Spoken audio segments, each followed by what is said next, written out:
Welcome to the Nomad Network, your first stop for complete and comprehensive Chicago Bears football coverage. Dive deep into analyses, updates, and all things Bears. Subscribe to our YouTube channel today and never miss a beat. Thank you in advance for your support. We promise to bring you the best because together we're unstoppable. Go Bears.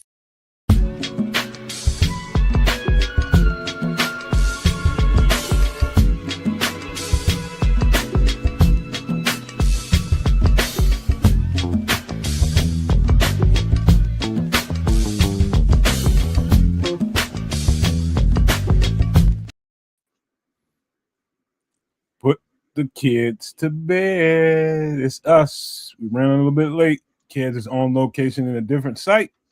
But here we go. Yo. Welcome to another edition of Some Extra Sauce. Well, we're about to run an audible tonight because my guy's on location. We want to do a little something. I needed a little light night, man, because I've been doing a lot.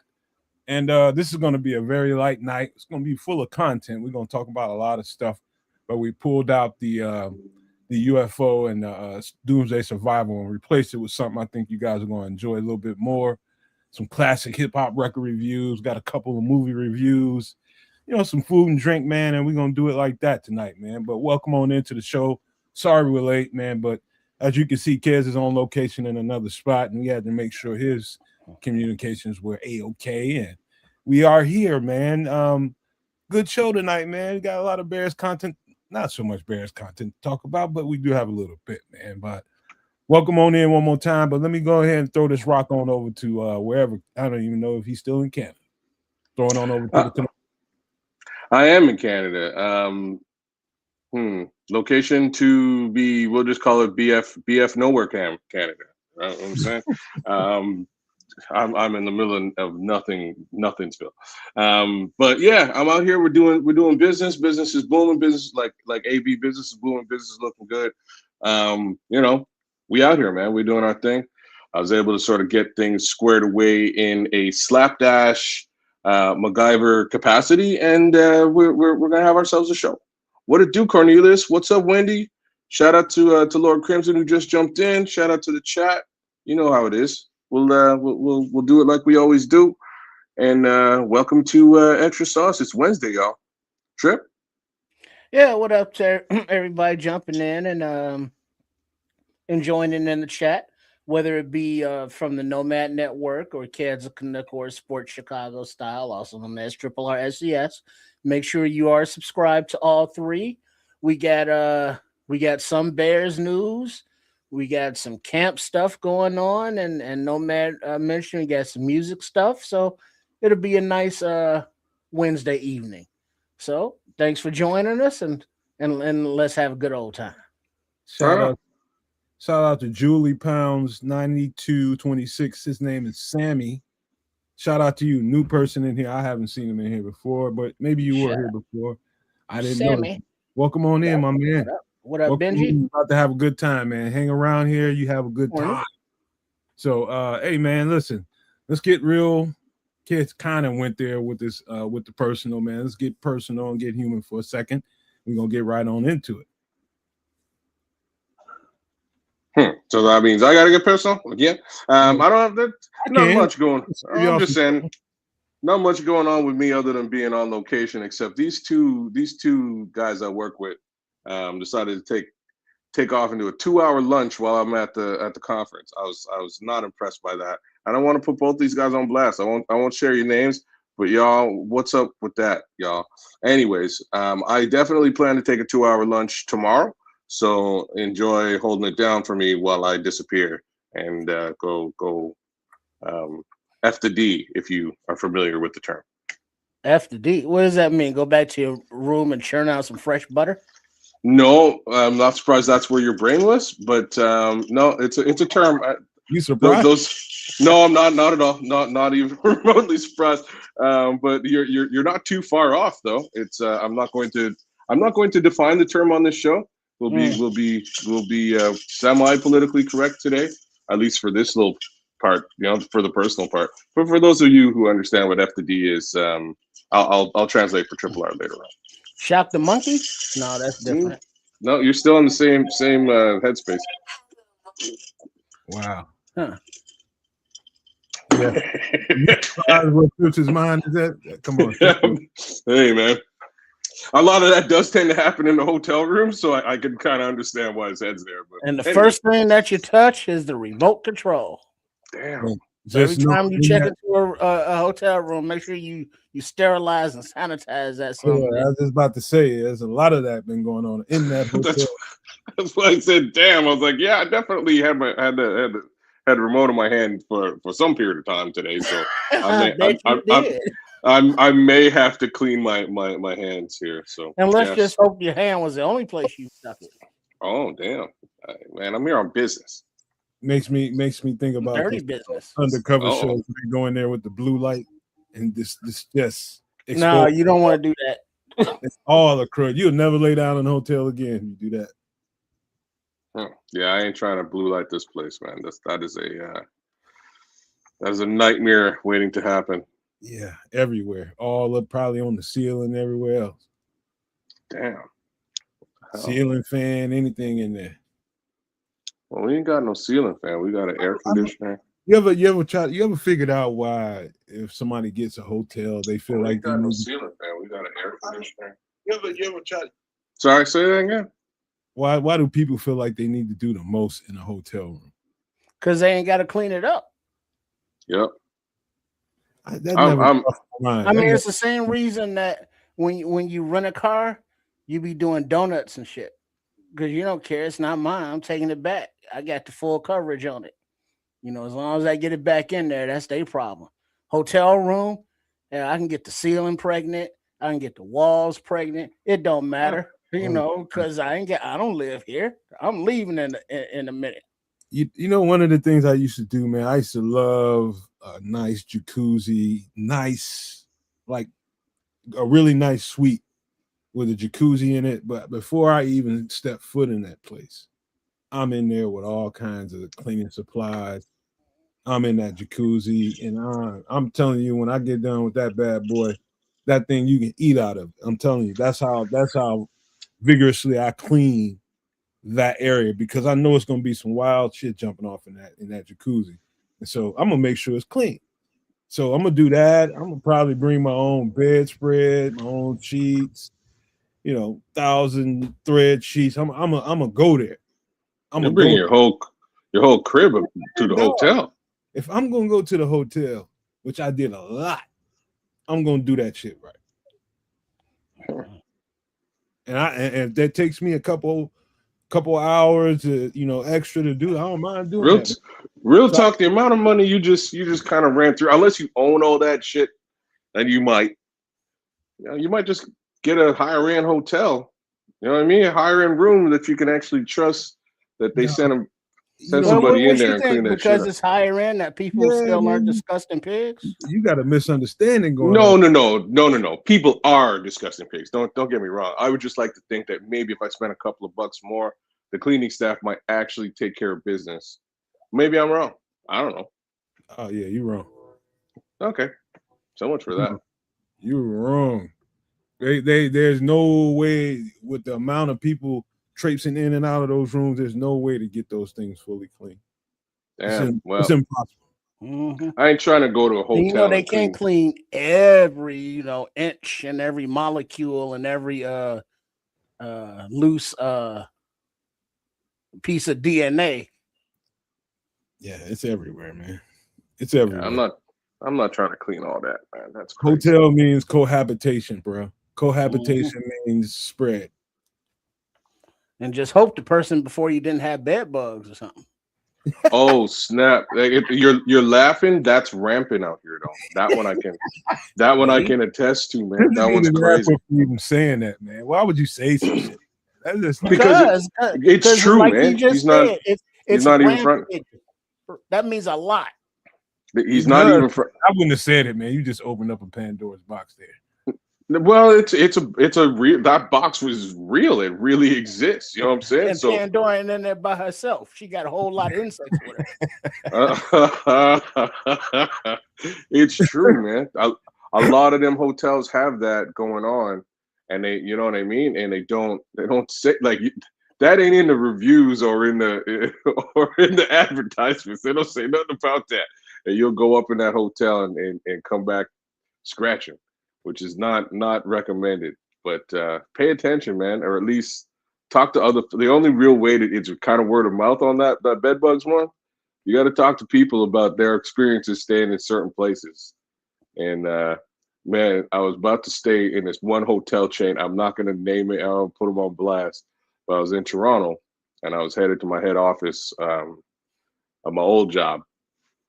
And I'm about to book this hotel, and I wind up talking to this VP. And we're just talking. I'm like, oh yeah, I'm headed to Toronto. I'm talking because I'm going to meet her for lunch when I get out there. We're gonna hang out a little bit and chat it up and go for lunch. I'm like, yo, yeah, I'm about to book this hotel. I'm gonna stay at this hotel, and that's close to the restaurant that we can go to. We'll meet at the restaurant. She was like, you're gonna stay where? I was like, yeah, I'm staying at this hotel. I got a great rate. I'm ready to go. I'm just about to press, pull the trigger on this deal. And she's like, oh my God, don't do that. You know what I mean? and just shut it down. And I was like, why? She's like, oh, that place, you know why you got that good deal? You know what I'm saying? She went right to the money. She's like, you know why you got that good deal, right? Yeah, they are famous in the in the Greater Toronto area for having for having bed bugs all over the building. So if you pay the extra $50 and you won't leave the building scratching. Mm-hmm. Pay the extra $50. So I found another hotel, needless to say, and yeah. We good. Hey kids, the cleanest you're gonna be surprised when I tell you this.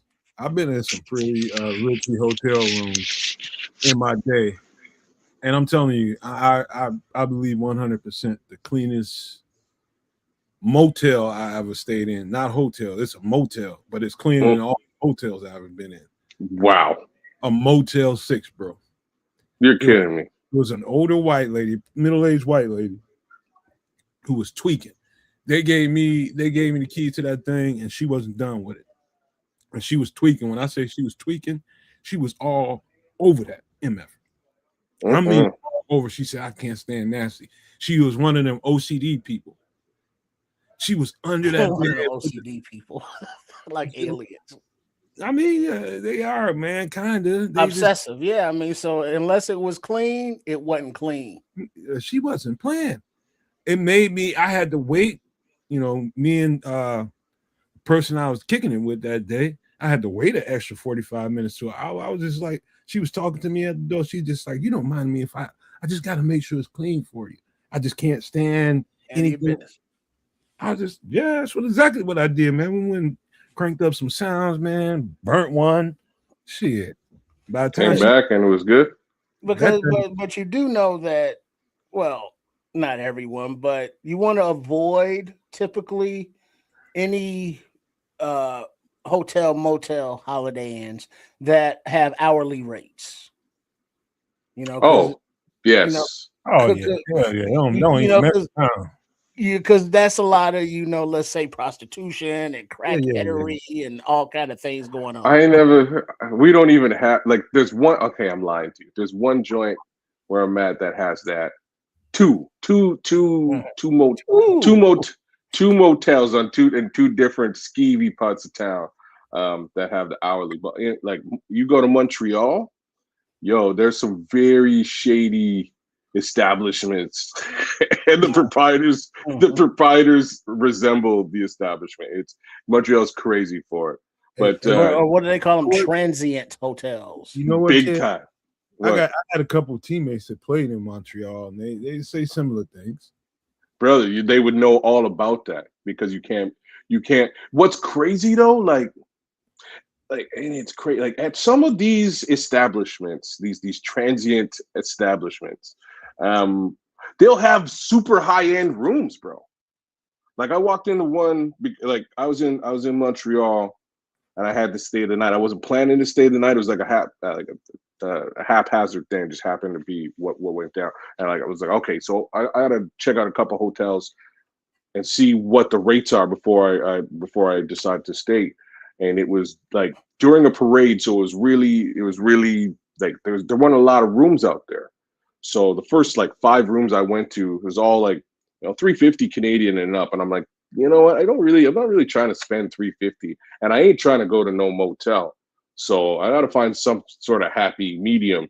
But then I rolled up into this one spot, and there was just a dude who kind of came out like rubbing his hands, and I was like, oh no, like you know what I mean? He had a purple suit and he was rubbing his hands, and I need a room, little boy. Like I knew he was up to no good. But then he was like, oh, I was like, so what are your rates? He's like, well, the rates are all on the wall on that monitor. And I was like, oh, okay. So I go over, I look at this monitor, and there's like a scrolling list of rooms. And it's just like starting at like $3,000, like $3,000 for this crazy room. And then they list the amenities, and it's like a heart-shaped bed, 2 different hot tubs in there. It's crazy. I'm like, this is wild. I would never have expected anything like that in here, because you're like, regular room is like $75. You know what I'm saying? They got them Sybaris suites.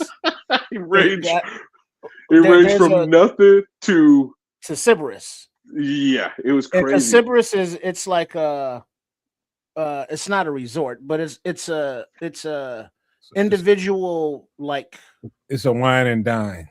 Yeah, I mean they got it's a hotel room, but it's attached to like jacuzzis, and they got the hookup for the swings from the ceiling. Oh damn! The swing in the closet, and no, so it's they had like that. individual things, but it's all like upper tier. They got different, the bigger whirlpool versus a smaller one, but they don't have the same ones with like the $35 an hour stabbing cabins. Those are different establishments. Wendy, that's classic. That's great. Wendy says, "Heart bed by yourself is crazy work." That's a 1-2 hour special rate room. No, well, man, no, but you're not only in a heart bed. You're gonna put a couple coins in and make it vibrate. I'm laughing because I got a much lower caliber room that did have a hard bed. I was with the wife. It wasn't just me by myself. And straight up and down, you chuck a couple quarters in that MF and it's shaking. Yeah, I was like, what is this? I saw it an arcade? Yeah, you can't be doing that when you're drinking. Man. You've been somewhere drinking. That's the worst thing in the world, man.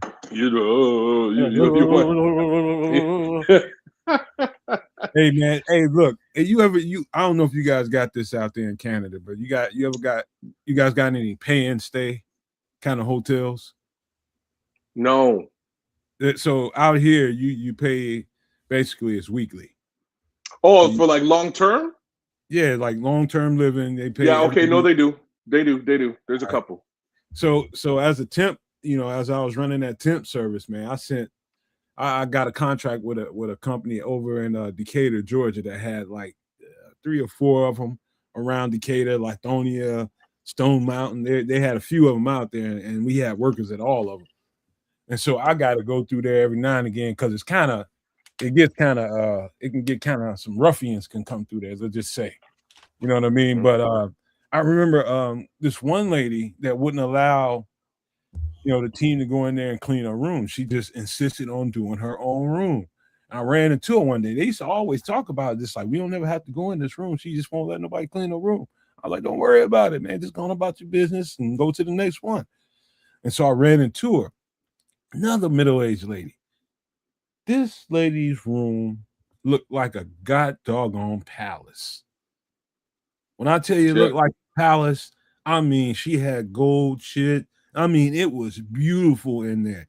She's just like, you know what? If I'm going to live around these ruffians, I ain't going to feel like I'm living around them. You know what I mean? Because you some rough cats that be running up through there, man. Cats that be pimping and doing all kind of slanging and all kind of craziness going on, man. But she just refused. That was her situation, but she refused to submit to the idea that it's got to be rough for me.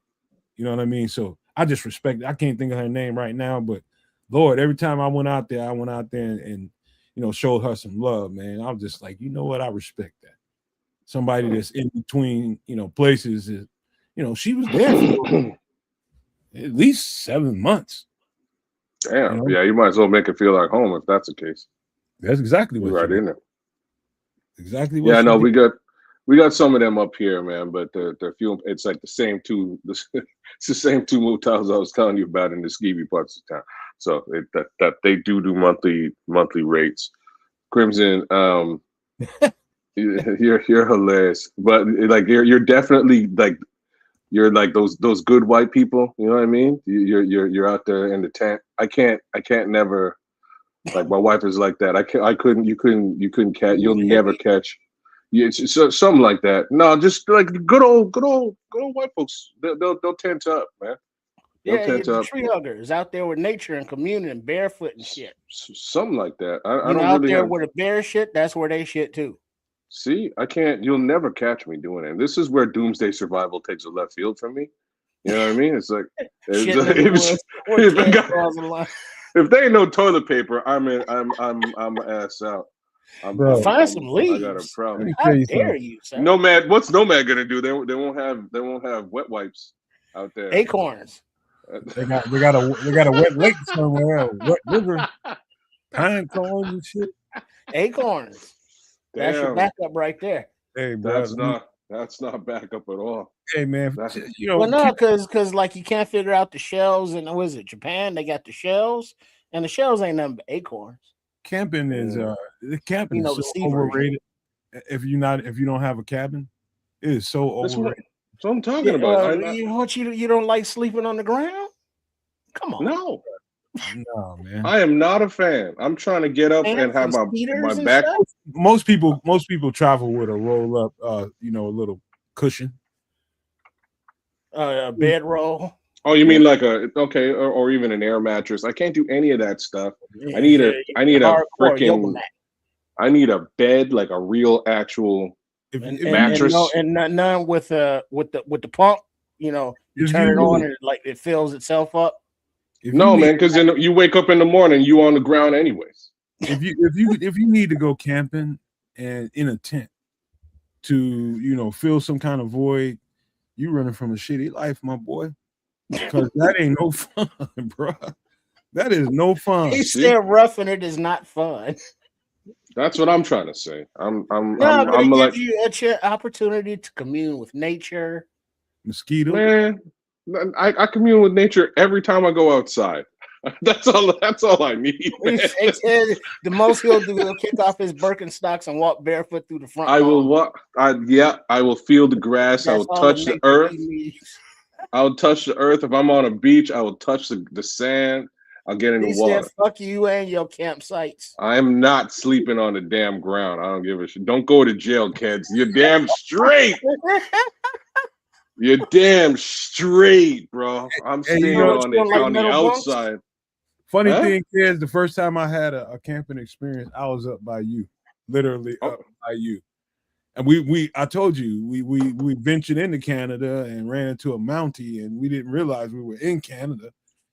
And I'm telling you, bro, where the hell were you? You ran into a Mountie. Like I've been in Canada that's crazy. I'm just saying. I've been in Canada the better part of my whole life. A little bit of Jamaica, a little bit of Florida, and the only Mountie I've ever seen is my uncle. I know he's a Mountie, you know what I mean? So I've seen him. Like that's I've never seen him with his Mountie gear on or on a horse. I've never seen him do any of that. But I have an uncle who's a Mountie. He lives out in the East Coast, and he used to be about it. But that's the mosquitoes were so bad. Oh yeah, mosquitoes are crazy out here, man. They're ridiculous. I mean, I ain't never seen those kind of mosquitoes. I hear they're bad out by you too. Nah, nowhere near that is that. Unless you somewhere. That's down to Florida. If you around Lake Michigan on one of those islands or some shit like that, or somewhere in the wooded area, by Michigan and shit. Lake Forest, I hear parts of Lake Forest and Crystal Lake, it can get pretty rough because it got a lot of woods out there. All right, so this is the second time I heard about Crystal Lake this week. I have to ask a question to Chicagoans. Is Jason Voorhees from the Illinois area? You know what his name is? Mr. Shorty. He's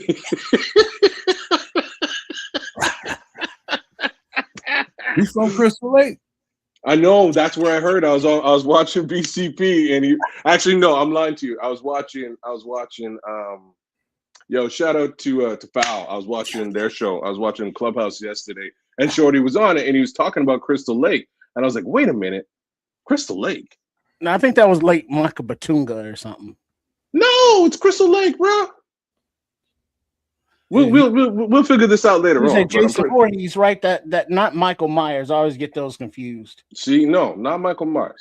Jason Voorhees. You know these lyrics. Your whole camp is under siege, and I'm Jason Voorhees. In the heat of the night is when I defeat and ignite. Oh, you don't even know, bro. You don't know. Is this a Keith Murray? Is this a Keith Murray rap? That's Corrupt. Okay, that's fair. Corrupt. Let's see. Camp Crystal. Yo, he's Corrupt is doing an album, I believe, with Rakim and Master Killer from Master Unaliver, from the Wu-Tang Clan. They're putting a project together. It was Camp Crystal Lake. See, Crystal Lake. So Crystal Lake there's no camp in front of it. It's just Crystal Lake. Okay. Whereas Camp somebody's different. Okay. So it's similar, but no cigar. Okay. Crystal Lake. Yeah, but you know how short it be on that catnip though. So yeah, yeah, man. I think they call them hallucinogens in some places. Okay. Those mosquitoes up there are unreal, bro. Unreal. I ain't never been bit so much in my life. They can taste the every sweet tart, every cinnamon roll that you ever tasted in your blood. Damn, JCN, that's crazy. What's that? JCN, he says, I saw somewhere there was a Mountie in Canada, and he was looking for a young moose. This is like the wildest. A young moose. This is the wildest Canadian story of all time. Get rid of that, man. And they said it had brainworms or something, and it was walking around with its head tilted, and he unalived it. Go figure. Moose exist. They run around sometimes. You see them. I've seen one moose in my life, and straight up, it was friggin' huge, y'all. It was a moose up. It's a big. Well, yeah, but I mean, because Rocky and Bullwinkle, it was a moose and a squirrel, right?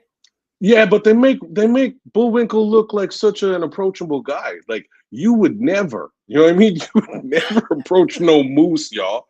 A moose is like straight up. It's like if a deer went to the gym and took steroids. You know what I mean? Like and came out the gym just surly and angry, and like that's like a moose. Yeah. And like they're you can see it. You can just see muscles coming out of nowhere. They're nuts. Yeah, crazy. I didn't like I say, I don't see many Mounties or moose in Canada for as long as I've lived there. Just gotta. Are you sure you're in Canada? I am. I'm in the good part.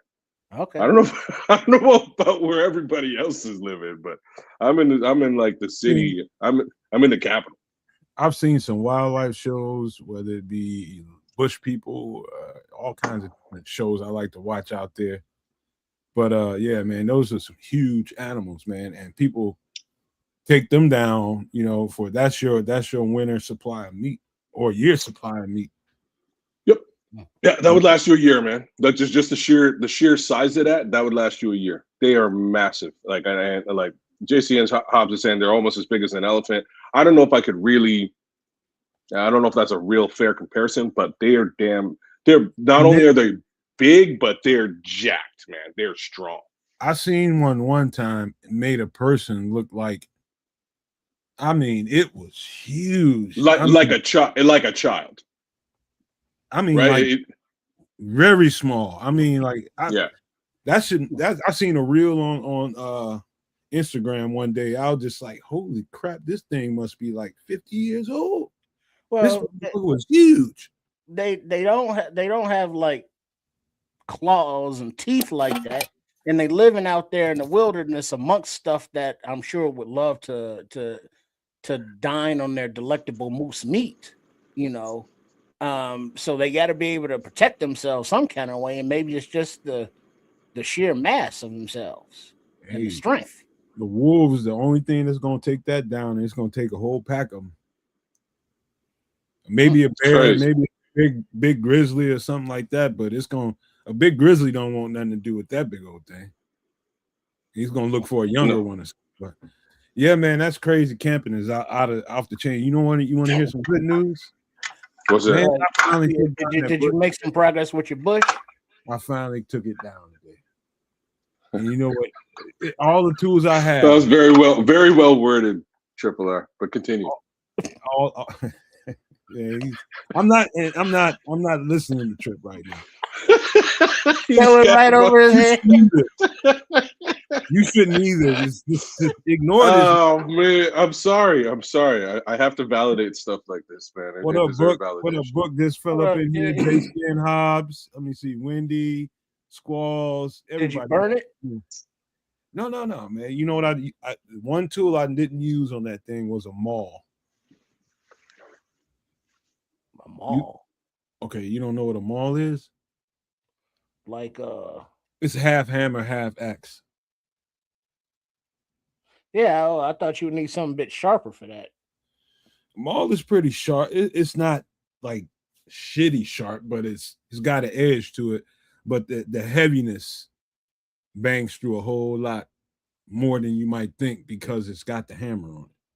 Oh yeah, and that's so it's part sledgehammer, part axe. Mm-hmm. Man, I finally got that thing where I needed it to be, and got the pounding on that thing, east, west, north, south, just to loosen it up on all sides. And I finally cracked that boy from the east, and it broke to death. One crack, and then it's like all downhill, bro.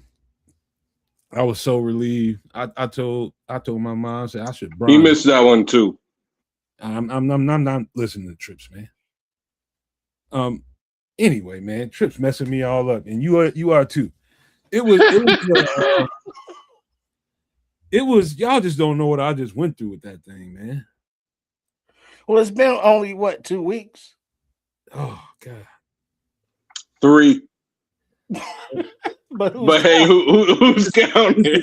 No, he's right. This is the third week. This is the third week right here.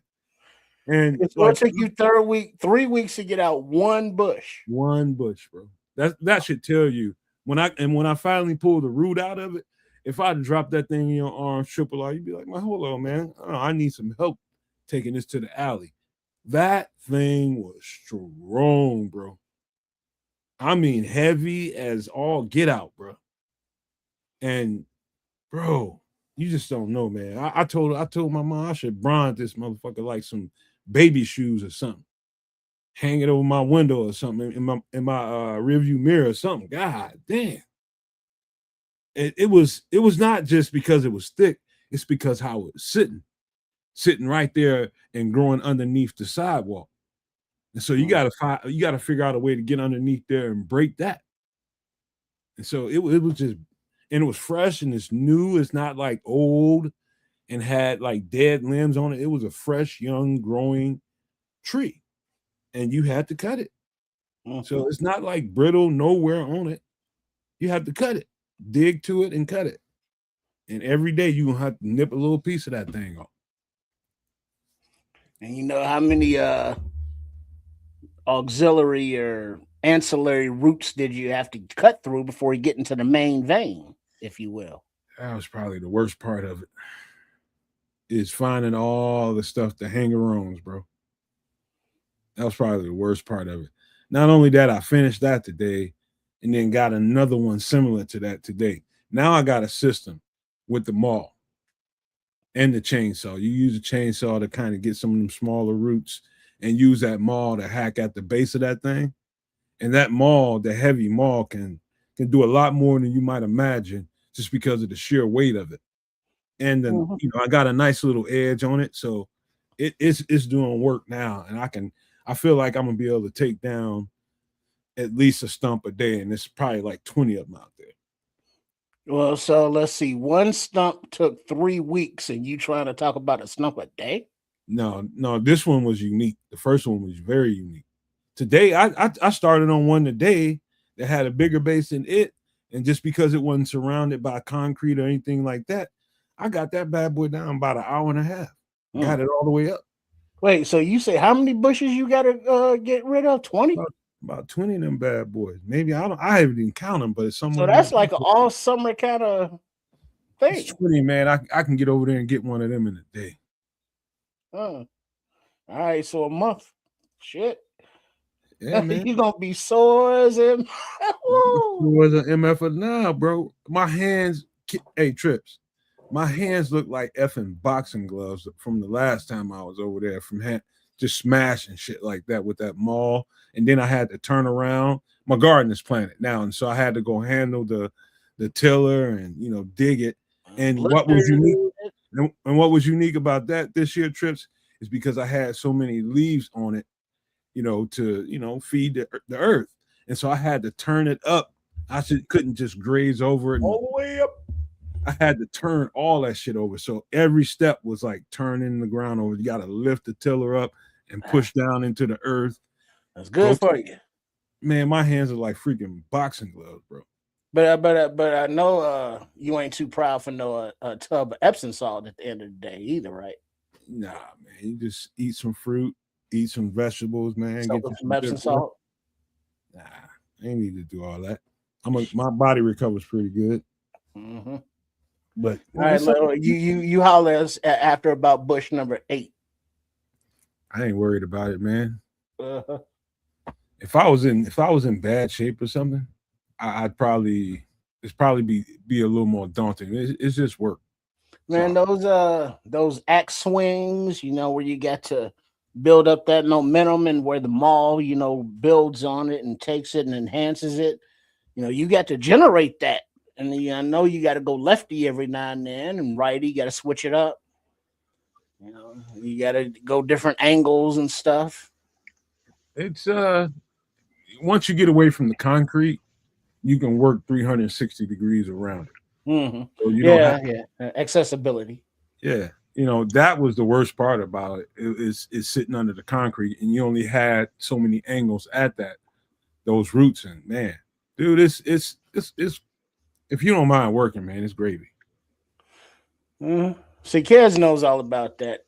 Back in the day, only bush he was trying to get rid of was hidden beneath a pair of Levi's jeans.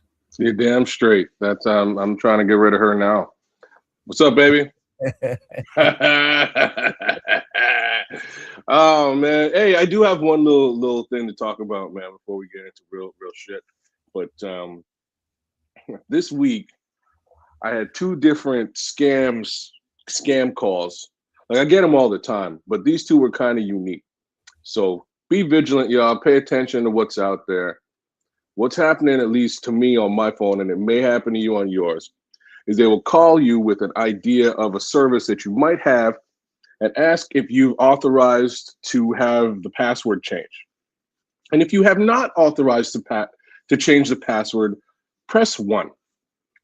So even though I'm a cybersecurity guy, I figure I have a service with this company that they've identified, and I didn't authorize it to change, so I press 1. And maybe an hour later, a guy calls me. And I was like, hey, did you say that like somebody tried to change your password? And I was like, no, like y'all kind of said it, but what do you want?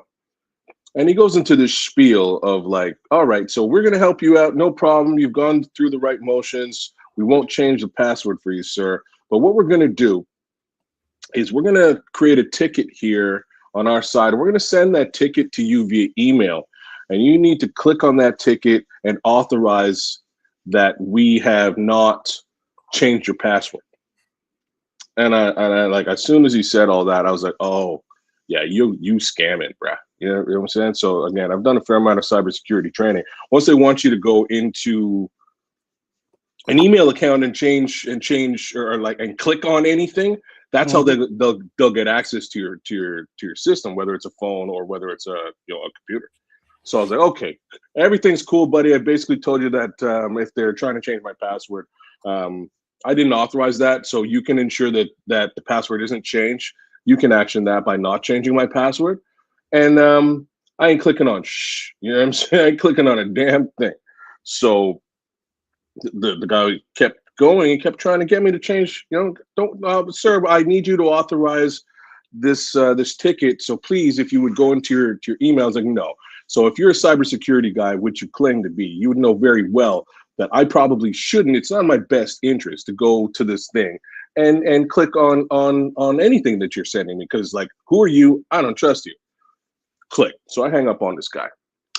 2 days later, I get another one of these calls for a different account, and I'm like specifically not telling you what type of accounts they are, but for a different account. And this guy, this new guy, hollers at, or I got a new ghost call, and it says the same thing. Have you authorized the change? I press 1, and this time the guy called me back so fast. He called me back in maybe 2 minutes, and I was like, that's crazy. Like, they're monitoring me. They want my money. They want something from me. So when they call back this time, I let the guy go through his spiel, and he's like, okay, sir, you didn't authorize the change. Very good. And this guy sounds super cool, right? And it's like, you didn't authorize the change. No big deal. Here's what we're going to do. We're going to send you we've created a ticket. We're going to send you it via email. You should jump into that ticket and go ahead and authorize it. And once you do authorize it, you're good to go. And I go, hey, bro, again, I'm very well cybersecurity trained, and there's no way you're going to get me to click this thing. By the way, y'all called me 2 days ago about a completely different account. And the homie was so dynamic. Like, this guy was good. He's a good scam artist. I had to give him props during the call. He goes, oh, sir. Oh, hold on. He types, does some typing. And he goes, did you get a call from these two services? And I'm like, yeah, from one of them, as a matter of fact. There's no way that you work for this company and the other company. There's no way. How would you even know that? And he stopped and he's like, oh, snap. Like, you clearly know that I'm scamming. You know what I mean? You clearly know that I'm scamming.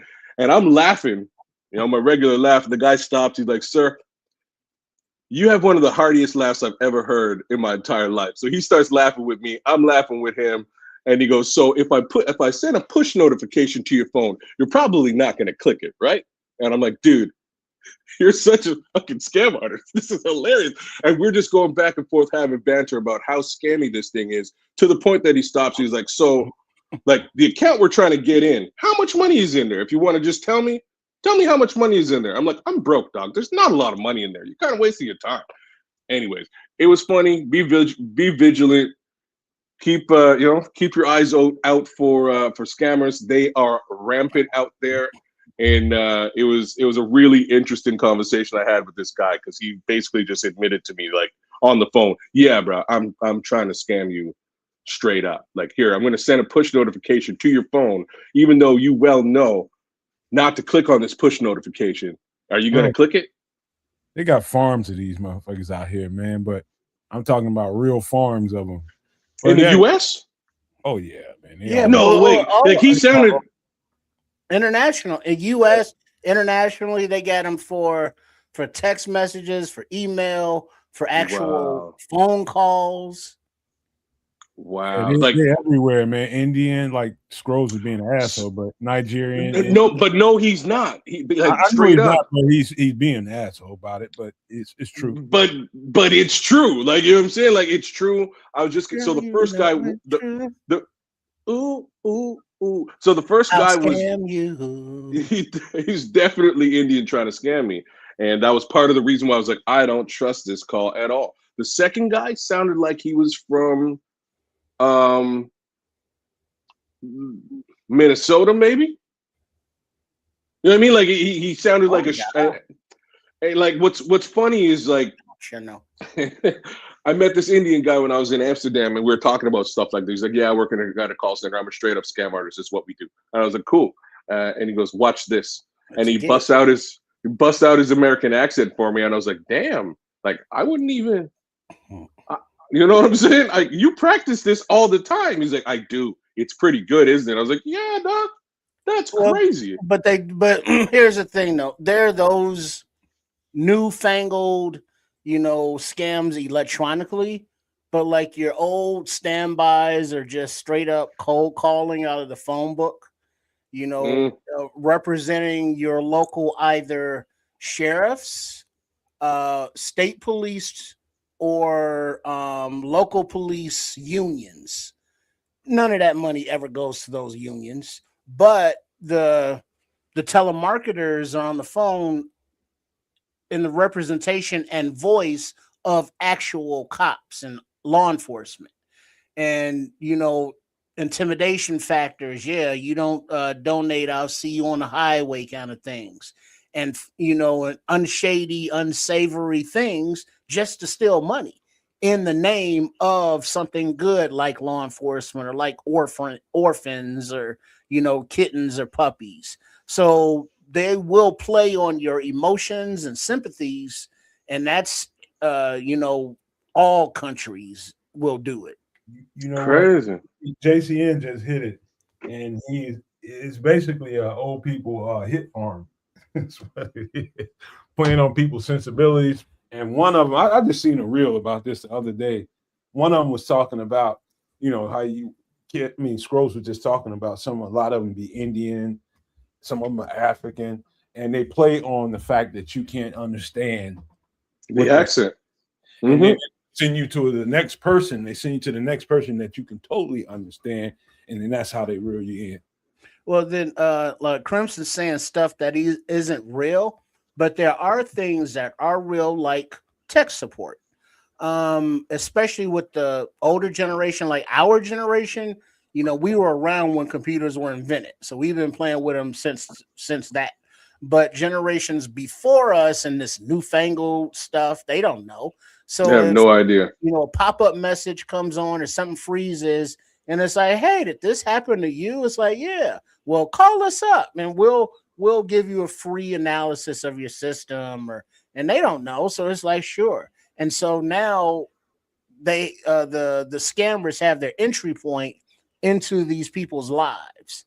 And whether they have a lot of money in the account is one thing, but they still have an identity that can be stolen, and that can be monetized down the line in the nefarious parts of the dark web, and leaving the human beings to have to deal with the repercussions. And it's like, got to get lawyers and got to, do new IDs and new phone numbers and changes that all come with that.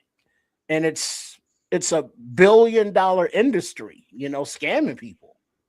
The multi-level marketing shits, the pyramid schemes, all of that.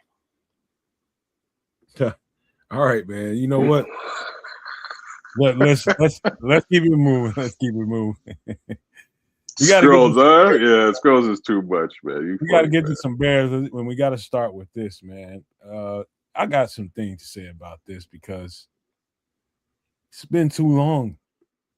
And Caleb, this was just a rumor the other day when we were talking about it, but Caleb made the Madden cover, and I think for the first time for a Chicago Bear. And what I didn't notice about this cover, and I'm so glad you posted it here right now. The snow. Very fitting. Okay. What a perfect That's little. The first thing I noticed. Did you? I'm so like Iceman. The Iceman coming. And by the way, y'all, everybody talks about Madden curse. Patrick Mahomes had no curse. Patrick Mahomes won the damn Super Bowl the year he was on this thing. So let's just say that it only works for every other team, except for us. Wait, now, Nomad, you're showing the deluxe edition. You know that, right? It's okay. It's just a cover. Well, yeah. Is it a different cover too? Yeah. Yeah, it's another. It's another. You want to see it? No. That's not. Come on now. You don't want to see the actual cover? I've seen it, man. I've seen it. Well, you don't want to share it? No, everybody else has seen it. I'm trying to get to a point here. Right. Okay. Because what's pissing me off about this cover? It ain't got shit to do with Caleb Williams. It ain't got shit to do with this Bears team. It's got everything to do with this cover and them saying that a Bear has never been on the cover of Madden. And I got to thinking about it. I was like, hold on. You mean to tell me Devin Hester, hey, kids, shit on mute. Sorry, brother. Keep on. Devin Hester never made the cover of Madden. Devin Hester was the most electric player in the NFL for years. And that's pissing me off. In hindsight. Yeah, not like the individual player accomplishment / accolades, Pro Bowls or MVPs or game covers or commercials. I never really care. It's like, yeah, cool. Because guess what? In a few years, it's going to be somebody else. I was more about the team. But it is good, nice recognition to be like, all right, one of the players on my team is popular enough, good enough, has enough aura, for lack of a better term, to be recognized for something that's like, oh shit, Madden. Everybody grew up playing Madden. And it's like, shit, one of our players is on the cover. Oh, that's dope. And it's like Hester is like, yeah, he was good, but not Madden cover good. No, he was great. But Madden cover is like, it seems as though that's not going to be just for a mere returner. Dog. Fair, but hold on. I'm the player in the league, bro. There's only a close second to who could stand up a crowd in a stadium like that. The close second was Adrian Peters during his. I bet you it was AP too. I'm just wondering who.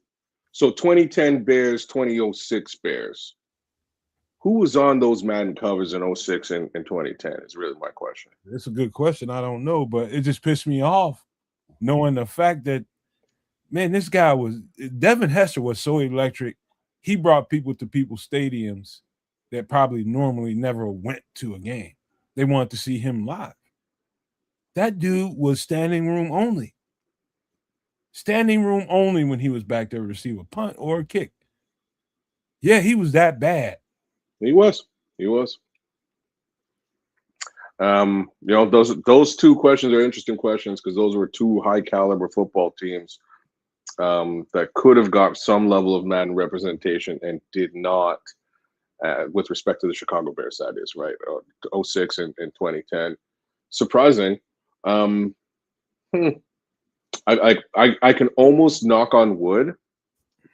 Chat, check it out if you can. I can almost knock on wood and guess that it was probably the Peyton. One of those 2 years is probably the Peyton Hillis year. And why that's important. That Devin missed the cover? Yeah. I can almost knock on over Devin Hester?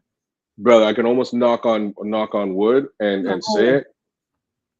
I'm not saying they should have done it. I'm just saying that I'm pretty sure they did.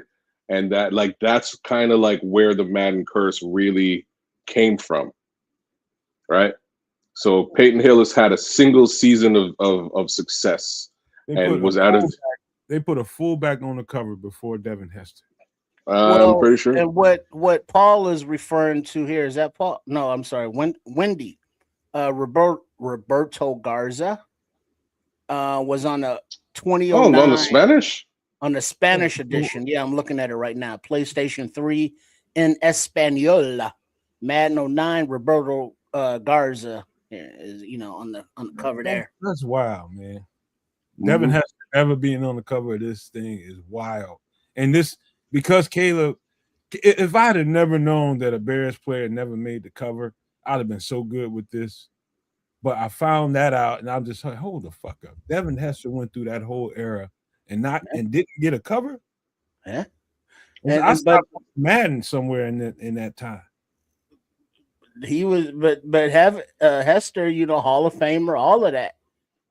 No love, and that tells you where the Bears personnel has been, talent wise. Shut up, Scrolls, man. You're laughing at Scrolls too over here, man. Scrolls is too much. But the official reason on why Caleb Williams was chosen, according to the EA Sports executive, Caleb Williams is what a true face of the franchise looks like. the culmination of many moments in the Chicago Bears' incredible history that has led them to their electric, generational, there's that word again, quarterback. So this is, Caleb's going into his second year under Ben Johnson, and it's like Madden cover. And it's like, oh shit, we ain't even scratched the surface on what Ben Johnson wants to do and blowing teams out and having a lethal offense. So when that actually starts to get in gear, it's like, okay, now we can see the vision and understand. It's like, well, that's why Ryan Poles wanted this kid. Hey, did you guys see the presser the day after this cover? Ben Johnson's presser? No. You mean where he was highly impressed about it? He was not. In other words, he was not. Did not give two shits. Not at all. He knows the curse, all the things about the curse that comes with it. He wasn't gonna acknowledge it. He's a little spicy at that goddamn podium today, man. I'm just telling you. I mean, he's somebody's a reporter had their phone up there and it started ringing. And he looked down at that phone like he was about to throw that motherfucker. And he was like, whose phone is this? Hey, did he ask? He asked. Come get this motherfucker so I'm not interrupted again. It was like one of them cartoons where you got a devil and an angel on your shoulder, and the devil would look like he was winning, boy. And for a minute, that devil looked like he was winning, man. I'm telling you, that shit was hilarious. I ain't never seen that man that angry. That man $5. $5 says it's Mark Carmen's phone. I'm just gonna put that out there now. That's exactly how he looked. And I football cycle. And we've seen that around the league circles, Ben Johnson is being known as, the bad guy, the anti-social head coach where everybody hates him. And I love that shit, man. I love that about him. Me too. And it's like for those listening, there's a picture, like a kind of a meme kind of thing up here, and it's like Ben Johnson giving somebody one of those Ben Johnson looks like, I'll slap one of you bitches because you just that's the face I make when I wake up in the morning. But I'm so down with this face, man. That's exactly how you should look. Yeah, the devil almost won. I'm telling you, he was fighting him right then and there on the podium. That guy was pissed, man. I mean, his jaws tightened, his eyes got sharp. What the fuck is this? I'm talking to who the? Like, hold on, man. Come get this shit. We're talking about Madden. He was real live fighting. About the phone ringing on this podium. I know, but like. But then when somebody asked him about Madden, what are your thoughts on that? He was like, "Do you have thoughts?" He was like, "Nah." Next question. Yeah. Love this guy. Go football cycle, go. But man, now somebody says something about Madden curse. And one of these numbers people, one of the kids, with their analytics. Oh. Quarterbacks on Madden cover since 2020 and their ensuing season stats. In 2020, Patrick Mahomes, 14 games played, 4,000 passing yards, 26 TDs, 5 INTs, Super Bowl champ. Super Bowl champ. In 2021, Lamar Jackson, 15 games played, 3,700 yards, 33 TDs, 9 INTs. In 2022, in Madden 22, Tom Brady, 17 games played, 5,300 yards, 43 TDs, 12 INTs. Patrick Mahomes in 2022, 17 games played, 4,800 yards, 37 TDs, 13 INTs. And in 2024, Josh Allen played 17 games, 4,300 yards, 29 TDs, 11 INTs. So according to the numbers and quarterbacks, the legendary or the infamous curse is it could go either way, but it doesn't. It's I don't pay attention to any of that stuff, man. I really don't, man. It's just football to me. And I think once you are in the playoffs, once you are in playoff football and you are in that game, every single time, it's going to be a team or two that comes through the playoffs that shouldn't be there and gets ran out of the building by 3-4 touchdowns that shouldn't have been there in the first place. But if the competition is real and those are evenly matched up teams, which is what it's supposed to be in the playoffs, it's coming down to 2 to 3 plays, bro. And in that, this year, watching this cat in the playoffs, Caleb made 2 to 3 of those plays. 2 to 3 when it counted. You're right. Yeah, that's it. I'm telling you, the competition is that stiff. Evenly matched football teams, it comes down to 2 or 3 plays in particular moments in the game. Whether it's a turnover or whether it's a fumble here or there. Just think about, there's one game, I don't know, it was I think it was Green Bay game when there was a fumble on a onside kick. I think it was Green Bay, right? Mm-hmm. You know, a play like that, that's game changing. It comes down to shit like that. But more times than not, it was Caleb that was making those plays. And that's why the team and the league is so ecstatic about this cat, because he proved that he can make those plays when the moments needed him to make them. Well, that's how, like, I'm going to say something crazy. He's like reverse Jay Cutler. Yeah, God. I never. No, like, that's fine if you didn't like him. I'm just saying Jay Cutler had his benefits. He threw a lot of interceptions. Caleb don't. Got a lot of yards, a lot of yardage in like a decent pass percentage, a lot of yardage within the middle of the field. Caleb is more outside. Just Caleb is clutch. Jay Cutler isn't clutch. You know what I mean? Like, just he's kind of the reverse color. All we need is more a higher percentage now, and I think we're in a really good place. And I think that's really what Ben's looking at. Man, I never liked Jay Cutler. I just his energy. I wouldn't. I think every you guys know everything is energy with me, but his energy just never left nothing to be inspired. I agree. He never looked interested. He always kind of looked like, I'm just fucking here in Chicago. Okay, whatever. Oh, it's time to play football. Okay, whatever. And it's like, dude, go away. He always kind of reminded me of Bill Pullman as Lone Star in the movie Spaceballs. That's just me. It's I don't know what it is, but it's just a very awesome character comparison. Anyways, take it for what it's worth. The funny thing about Jay Cutler is I was so excited about Jay Cutler. Him coming in? Yeah, because I knew he's exactly the kind of arm we needed with what I thought they were going to do. And they assembled that team exactly the way I thought they would. Me too. I was extremely excited about it. And once I start to see Jay Cutler for Jay Cutler, like the uninterest it looked like he had in the game, and just he just didn't give it. Look, I think everybody would have a bit of a different view of Jay Cutler if they didn't put his ass on that bike in the playoff game. I think that locker room. You know what I mean? Go to the locker room. Go sit in there if you're not going to play. Him sitting on that bike out on the field was probably the single worst look. That's what for a quarter. Of course. That's exactly what took me over the top. And ever since then, man, I wanted to dive on that motherfucker, man. Brother, I was sitting watching that game going, why the F is he out here? He's right on there. A bicycle. You know, he's right there. Go in the game and play the game, and he just got his head down. And he's pedaling. And I'm like, this is the worst. If he's not gonna play. Your leg looked like it worked to me. I think Jay had. I'm gonna say something crazy, but I think Jay had mental issues.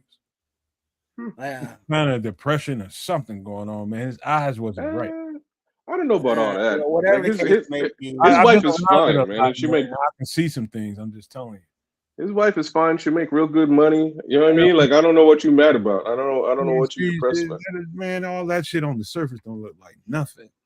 It don't mean nothing. Like, I'm just hoping it does, man. I'm just, you know what I mean? I'm trying to. When you look at areas where he should be depressed, he encapsulates it. Read that. Oh, you can't read the kids. I got it. No, I got it. Jay was uncoachable. He didn't care. He trusted his arm to make any throw, and so many poor decisions. Never learned from them. He kept gunslinging and throwing reckless, and that's a really good way of encapsulating it.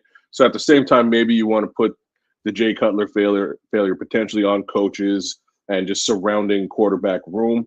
What's really funny is guys like Josh McCown would come out underneath him and just light it up though.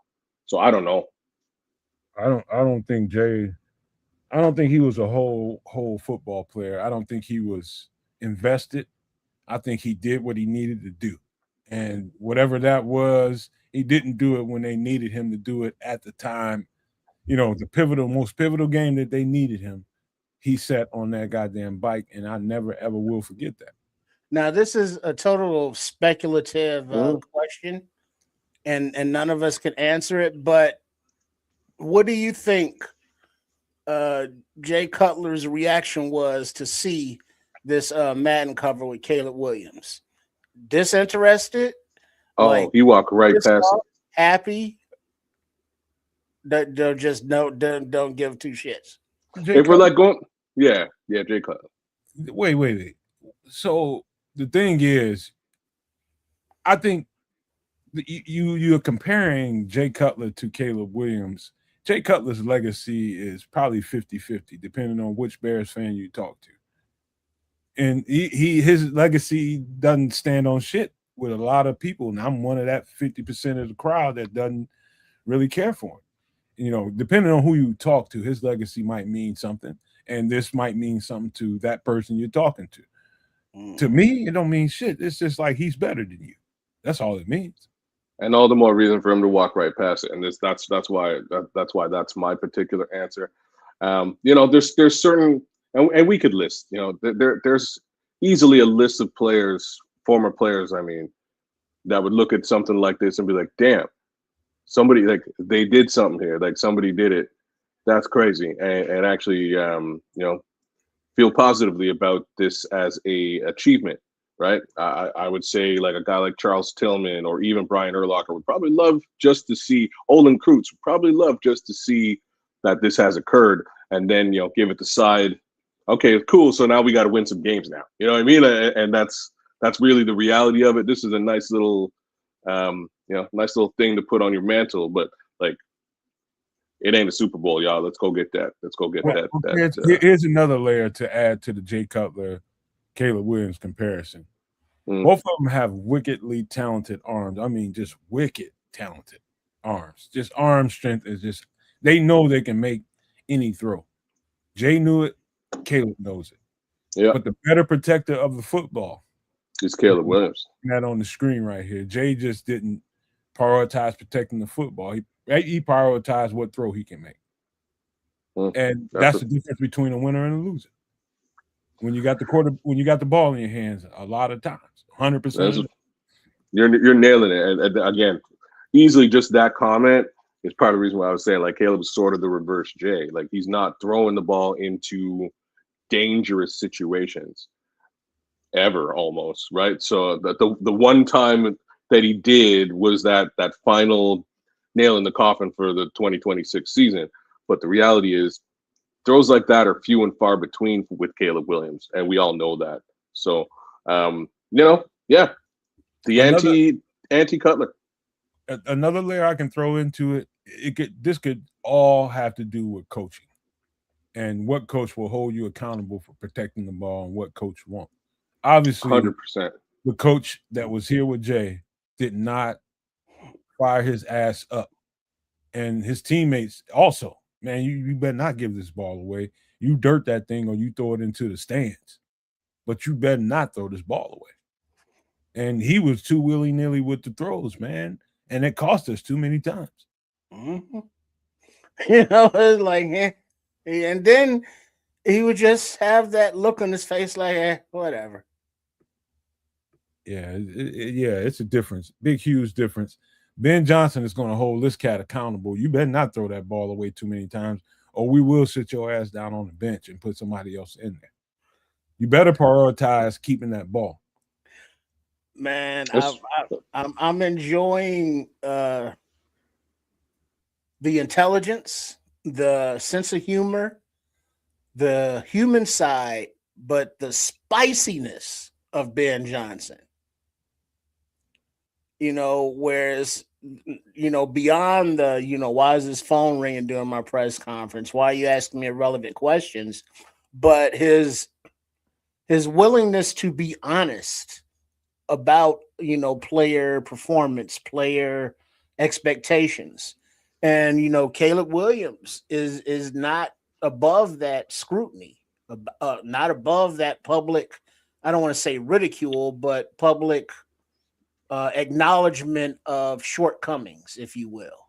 You got to have, and but the thing is, the difference is Caleb seems to be receptive to it, to whatever coaching was offered up to, Jay Cutler was just rebuked. All right. One more thing before we get out of this conversation about who's on the Madden cover and who isn't. I'm having a little brain fart, but yeah, I'm having a complete brain fart right now because somebody is outside my door right now. Hold on for a second, y'all. Hold on. Give me a second. Who's that peeping in the window? Wow. Nobody now. Jeez, yeah, man. So I haven't bought Madden in probably 10, maybe 15 years, and I'm a big fan. I still wind up playing it every year. Usually I wait for it to show up on Xbox Game Pass, and I can just download it for free, and I'll play it either early in the season for a little bit or later in the season. Get a couple of franchise runs out of the way and do it. But I haven't actually bought it. Now that now that the face of the league is the Chicago Bears quarterback, I may have to actually put a couple of bucks in this. And they say that Caleb Williams ranking 90. No way. Let me tell you guys what else I was about to say about the no Devin Hester cover. Remember the era he came up in. It was Peyton Manning, it was Tom Brady, it was Drew Brees, and I'm missing probably one more quarterback. And they overshadowed everything in the league. It was all about those quarterbacks. There's a couple more. It's one more. You could say Phil Rivers, but I would never really put him in there. Yeah, and I think what's his name was on there? Ray Lewis. Oh yeah. Yeah. I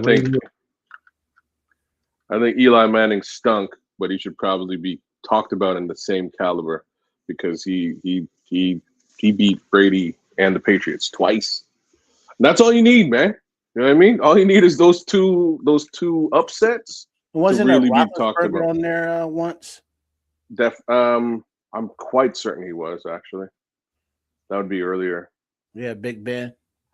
Yeah, man, it was a lot, but it's still no excuse for Devin Hester not touching this cover. I don't care what nobody says. Fair enough, Lord Crimson. He was part of the team that beat them. Fair enough. All right. Fair enough. I'll agree with that. I'll agree. The Giants beat them. Well, let's get to one of the main topics that we need to talk about real quick, and that is we missed out on something big. We missed a big fish, and did I even pull up it? Here we go. Kids, you and I had a little small online conversation about this. What were your first thoughts here? What were your first thoughts? I'm just going to shut for a minute. You know what they were, and it was like, damn, how did this situation slip past the Chicago Bears, right? Like that was obviously my little 2 cents. Because if you're able to acquire the services of Thanos and he got the Infinity Gauntlet, you probably want to pay Thanos, man. You know, figure a way to pay Thanos and get him all gauntleted up, so he can snap his fingers.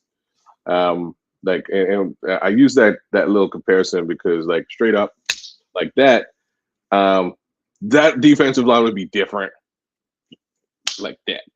So to be frank with you, there's a couple of things that there's a few things I would not mind letting go of, and that does include potential draft capital for an instant and an instantly threatening defensive line versus a line that's not really all that threatening. You know what I'm saying? So that's where we are. And all I really hope to hear at some point is just that Ryan Poles says, "Hey, yeah, you know what? We heard about this thing. We had a couple conversations. It wasn't a fit." That's all I need to hear, and I'll be fine. But I really had to think about how the heck did this guy get to the Rams? So basically, 2 out of 3 of our, probably bigger threats in the 2 out of 4 of our bigger threats in the NFC now have gone out and secured massive pass rush upgrades. And we're just going to have to deal with that. And we've been looking for a pass rusher for, I don't know, 7 years. We have one. We need another one. This is the only guy that I thought that was worth them changing. You got to change gears immediately if this guy is in play. Would you throw 2 firsts for this guy? Oh yeah, every day. That's what I'm trying to say. Come on, man. Simply put, I'd throw 2 firsts for Myles Garrett. You can't. Well, but he did also go for more than that, though. Basically, no. Well, yeah, because Jared Verse, he was a first-round pick, still on his rookie deal. Pro Bowl player, So that's first number 1. and then actual number 1. Mm-hmm. What else was included on top of that? Then a number 3 and a number. It was 3 or 4 picks total. Oh damn! Plus Verse. Damn. Well, so it was not just a number 1 pick and Verse. Hold on, go ahead, and keep talking. I'll look up the exact. Okay. Yeah, give me the exact compensation there. That's the worst thing about it to me is this is a hill we have to climb at some point. Well, we already let Micah Parsons go to Green Bay. That's number 2. He's going to be starting the season on the PUP list. So that's at least the first. Myles Garrett? No, Micah Parsons. So Paul Rodriguez has got the pick selection in here. He says a first rounder, a second rounder, and a third. Right. But the third is conditional. And so if the Rams trade Garrett back into the AFC, that third becomes a first. Yeah, they ain't trading them. But here's the thing, right? Like, compensation aside, that's pretty significant compensation. But compensation aside, you are allowing your competition to get better under your watch, and that has to be taken into consideration, right? They were not really in that Michael Parsons conversations, and he went next door, and we got to deal with him twice a year. I just want to know that they were at least in this conversation and looking at this particular opportunity and maybe trying to wheel and deal if needed. But my thoughts is they probably weren't. They probably looked at this thing and said, we just don't have the capital. We don't have the capital to do this. So we're out. And they probably bowed out really early if they were involved in the conversation at all. Kids and Trish, think about some of the conversations we've had about pass rush in the last couple of weeks here, and how we were breaking down what the offense can provide to help the defense pin their ears back and get after the quarterback. Myles Garrett was on a team that couldn't really score. He still ended up with 20 sacks in a season. Imagine what that's going to look like with a team that can put a 21 burger on your ass at halftime. Brother, how many sacks can he get then? Let's just be like, let's just quantify that. And this is why I'm saying you're allowing your competition to get stronger, get better. We lost to the Rams last year in the playoffs. Exactly. You know what I'm saying? Like, it's specifically that team. You allowed that team to get that much better on you. And the facts is, Matt Stafford ain't gonna be there that much longer. So they're kind of famous for doing. Even the Matt Stafford move was kind of like this, right? Let's get the most out of the existing NFL that we can and win that chip. And this is like a very similar move as to them pulling Stafford over in the first place. Let's just expend, empty the wallet, get what we need to really make a go at that, at the NFC Championship / the Super Bowl next year. And that's what this looks like. Well, yeah, but the downside is, you don't make it. Now you're in a position where, a lot of your young talent is gone. You are, down draft picks, and you got to pay a lot of old guys. You know who doesn't care about that? The Rams. No, not just the Rams, but very specifically Sean McVay. Because Sean McVay can go get another chip and be like, yo, I'm out. I'm going to retire. I got 2, still more or less. You know what I mean? I'll probably get into the Hall of Fame. You know what I mean? Like, he doesn't really have to worry about how old the roster is and who's got to fix that situation up after. He wants to win now, and that's what this is. This is a win now move. That's definitely because, according to the scuttlebutt that I've heard, teams had similar offers as far as draft compensation for Garrett, but nothing moved the needle until the Rams offered Verse. And the Bears didn't have a Verse to offer. It's like, we'll give you a motivated Dale. You know what I mean? Please give them a motivated Dale, please. But the closest thing we would have would have been Booker. And I don't. No, man, you nailed it, brother. No, man, you nailed it, brother. It would be Montez Sweat. If you really want to go something similar, like for like, you let go Montez Sweat. You add another player into this conversation to free up. Sweat's almost the same age as Garrett. Here's the thing. That's fine. Here's the thing that y'all might not be paying attention to is they needed a left-handed edge rusher, left-sided edge rusher. Montez is not a left-sided edge rusher. He's more right-sided edge rusher. And Verse is more of a left-handed edge rusher. So that kind of thing makes a difference. Mm-hmm. I've seen a lot of Garrett snaps on the left, though. He's a left-handed edge rusher. Well, defensive left, defensive right. Oh, my bad. Okay, I see what you're saying. Sorry. That makes a huge difference. Okay. Because they might feel good about what they're getting coming off the other side. These kind of things make a difference in that regard. If we had a specific guy that can, let's just say Montez was better from the other side. On the side that Garrett is, that Rams deal looks good for us too. But I think that's a specific thing that they think they want. That guy's coming to the blind side of the quarterback. Man, I kind of knew that at some point this was like something like this was going to go down with him. The regime change, I don't think he was really with it. I mean, I know he was very close, as in Myles Garrett. I know he's very close with his defensive coordinator and coach before all this regime change over in Cleveland. And the flip side to all this is, again, back to the money angle.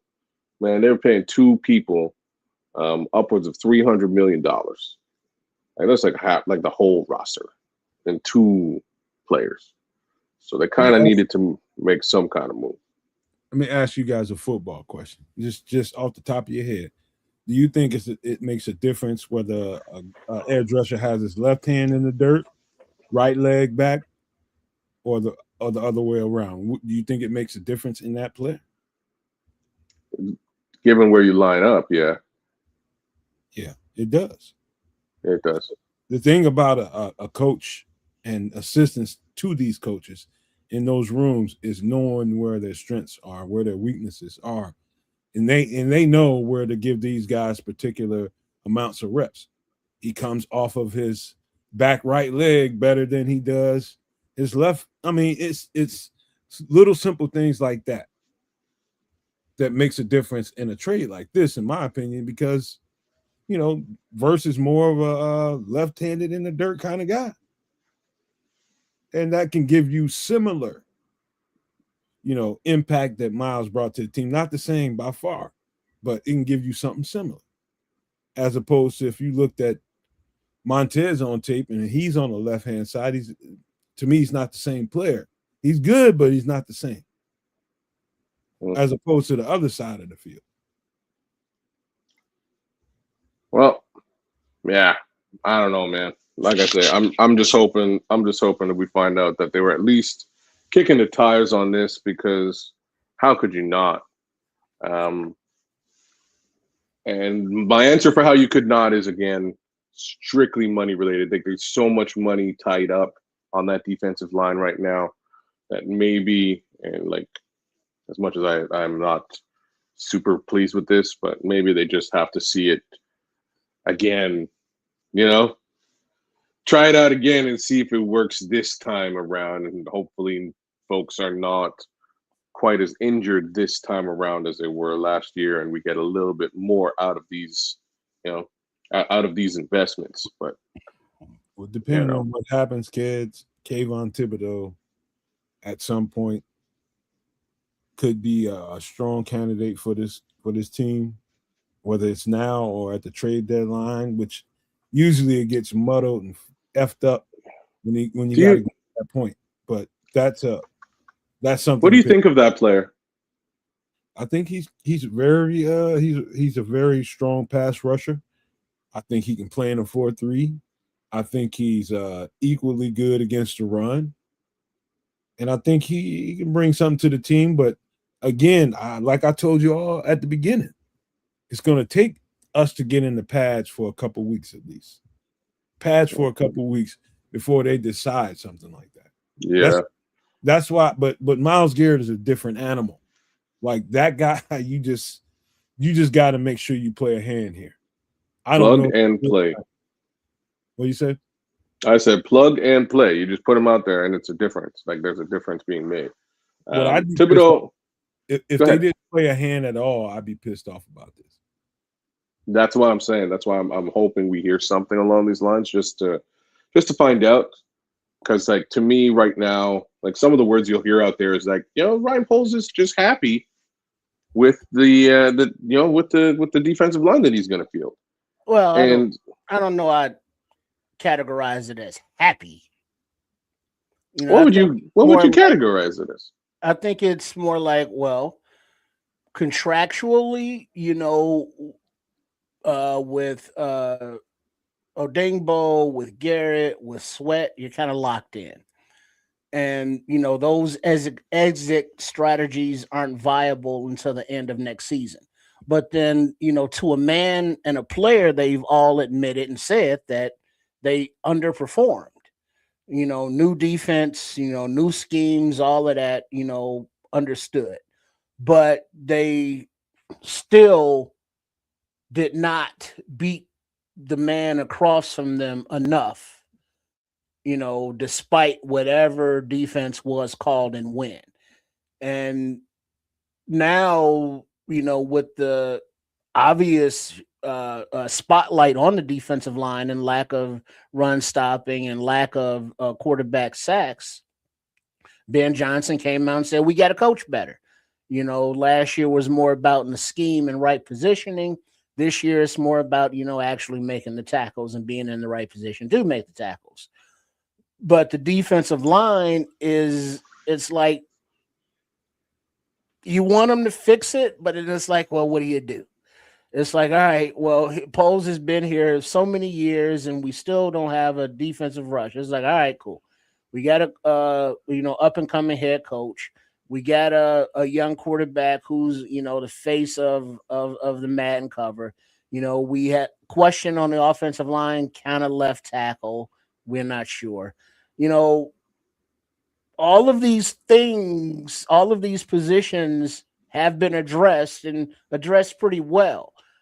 The edge or the sack master, if you will, that hasn't been drafted, he still is not gotten that guy yet. Maybe it's Booker, as he develops. You don't have to come in and be that guy, but Is it Booker? Who knows? But it seems as though they are content to go into the 2026 season, with higher expectations for the D line, with an eye to be like, all right, at the end of the season, if things don't go better for the D line, we can be out of Grady Jarrett's contract. We can be out of Odingbo's contract, and we can be out of Sweat's contract, and that's several $1 million.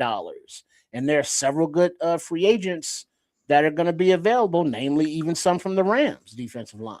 So it seems as though he being Ryan Poles isn't happy with the line, but he's kind of hands tied as to the moves he can make to fix it or upgrade it. I think most Bears fans are the reason why I've always been head and heels over. I mean, this guy right here is different. And right now, what I've been trying to preach to everybody that's watching the channel on all three of them is understand what they're trying to tell us. And you listen to the pressers, but you don't want to accept what they're telling you in the presser. If you hear them tell you, matching the pass rush with the coverage with the pass rush, why they all go hand in hand. They're telling you. It's just people don't want to listen. They want the name that they're familiar with that has a certain amount of stats associated with them before they are okay with it. And really, it's just people bumping their gums. Other than that, this guy's different. Other than that, I'm listening to what the hell they're talking about because I know they know what they're talking about. It's about everybody together. It all fits together. If that defensive line gets off the ball the way it's supposed to, with the coverage behind it that you should have, all of this won't be getting talked about in a while. It won't. You have a couple loose strings here and there. Guy will get a long one on you because you got a savvy quarterback that can find, an open man. Other than that, what they're talking about is totally sound. You don't have to have a household name pass rusher. It's just what people want to talk about. But if you listen to what they're telling you, all you got to do is just chill out and wait and watch. All this complaining about what they did and didn't do. Myles Garrett's a different animal. They don't, they miss on a Myles Garrett. I'm going to have something to say. But other than that, everybody else, I'll wait till they get in pass and we can see. Well, right now. They missed out on Myles Garrett. that's where we are. What are we talking about? I got something. You know what I'm saying? That this is where we are. I'm not sure. I just worry about the obvious thing, and it's got less to do with name brand. Although this name brand here is tried, true, and tested. Shout out to Foster out there, man. Big ups, man. What up, Foster? Fucker. Just again, this is the real deal. My worry is very simple, because of where they wound up in the NFL with regards to pressures and or sacks. It's very low. Like we're like bottom 25 in 2026. I mean, the case one would expect that we would do things to improve that, and I haven't the verdict is still out as to whether there's going to be any actual improvement there. So we need to see that on the field. There's no obvious answer here other than, again, scheme and coaching, which Ben has harped, and all I can do is believe it. Again, I got to see it on the field. I'm telling you guys, man, just trust these people, man. Ben Johnson has proven himself. Ben Johnson's proven himself to me. Dennis Allen, by way of what I've seen on tape with him over the years in New Orleans, has proven himself to me. In Chicago, given his first year and first go around with the roster that he had inherited, I think he can get way better than what it's looked like in the first year. And so, however that formula plays out, it might not be palatable to everybody else that's watching right now. And I'm trying to say to you all, just cool out, Wait and let these guys finish up this roster. If they go into the season with the guys that they have on the team right now, that's telling me they're seeing some stuff that ain't necessarily being seen to us. And so you just gotta if you love your team, you have to have faith in what they do and how they do it and who they're doing it with. And because you don't get the name that you're looking for to satisfy, don't worry about it. Don't worry about it. Tony, it'd be all right, man. But they're gonna do what they feel like they need to do. If they feel like they need something to put them over the top, at some point they'll shift into that gear. But right now they don't feel the need to do it. That's where they are right now. Again, Myles Garrett is a whole other conversation, but we missed on that one.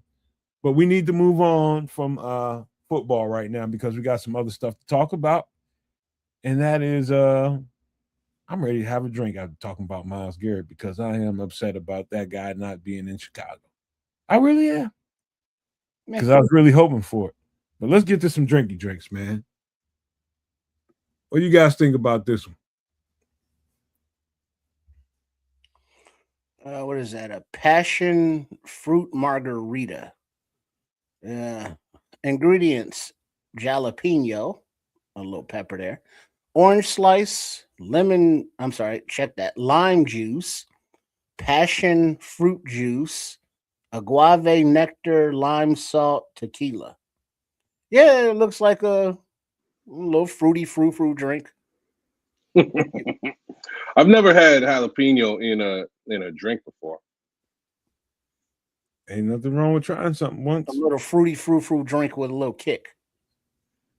Hey man, this is the time for fruity drinks, bro. Fruity mom, no. Fruity motherfucker. No, this is a fucking shaking that ass. Passion fruit. If you never had a drink with passion fruit in it, I can understand why somebody would be like, okay, what's this? No, passion fruit's dope. I don't give a damn. On another level, dope. I don't care what you're about. Passion fruits is one of it's especially in a drink. Great flavor profile. That's exactly where I'm at, Paul. Nomad Island Cocktail Bar. That's exactly where my spirit is at right now. And you spike this thing with a little bit of extra tequila, and you go with that passion fruit. Really, you don't need nothing else. All this other stuff is just extra, to be honest with you. But when you're out and you're having a good time and you're out there just on cruise control in that space, dude, this kind of stuff right here is this is summer, springtime kind of stuff. What? You know what I'm laughing at, man. Don't Scrolls is hilarious. I'm not gonna say nothing, man. Scrolls, you too much, bro. Damn. Yeah, no, this is a nice drink. It makes me want to go downstairs and actually hit the hotel bar before I go to Betty by Bowls, you know, but it is what it is. What problem you got with this other than the tequila here, Trips? Oh, no, the tequila's fine. I was like, you don't do tequila either? Yeah, I do. Yeah, the jalapeno. Yeah, but the brown. Yeah, okay. Yeah, the jalapeno, man. Oh, but other than that, it's like, yeah, you know, but I don't know. Just these are, you know, social, you know, gathering drinks. Is like, nah. I'll just open a can of fruit juice, you know, a couple shots of tequila in there, and you know, maybe a spritz of some lime juice and some salt, and I'm good. You know, but these summary is like, oh, public gatherings and events and shit, and I don't like those. And hey, Trips, I used to be exactly like that until I started moving around, and you know, life comes with life experiences, man. You want to try? Let's see what this. I ain't really with that. Too much fruity taste and drink, but you know, when it's like the first time I had passion fruit in a drink, it was in a puree. It was passion fruit puree. So somebody pureed that thing up and put it in a drink, and you know, little pulp going on, but it was so effing good. Like a little slushy. Yeah. It was frothy and it was good. And I was just like, hold up, dog. You know what I mean? So it's about where you are, being in the spirit of wherever you are, and just trying something. You know what I mean? Just getting away from what you normally do. Man, some of these drinks, even though it's just like, oh, okay, these are just for the girls at the bar and all this kind of stuff. Try some of this shit, man. Try some of this. Man. It's good. Yeah, I'm digging Crimson's little summer drink in the chat. Oh, look, that sounds good. I would substitute for like a dark rum, but yeah, man. He's saying vodka, fill the glass with 2/3 orange juice and 1/3 grapefruit juice. You had me at the grapefruit juice here for sure, man. But that'd be an interesting flavor. What up, Smitty? Hey, Smitty Q. Howard Hall. Shout out. That's a passion fruit margarita. I like it. Make sure you put that lime salt around the rim of that glass. Lime salt helps. Anytime you're drinking tequila. Lime salt. Never had that. What? Yeah, no, I never had that. Man, everybody, you don't have lime salt in your house, man? No, I never. I just said I never had it. I don't know. I've never had lime salt before. Yeah, I never heard of it. No. What? Okay, so I'm not alone. Dog, go to the liquor store and ask for some lime salt, man. They sell it at the liquor store, not the grocery store. I got that thing at every liquor store, man. Okay, all right. You can get it at the grocery store. Okay. Lime salt. If you like me, sometimes you like to take them straight to the head with the tequila. You sprinkle a little lime salt on the back of your hand. You lick your back of your hand. You sprinkle the lime salt on there so it sticks.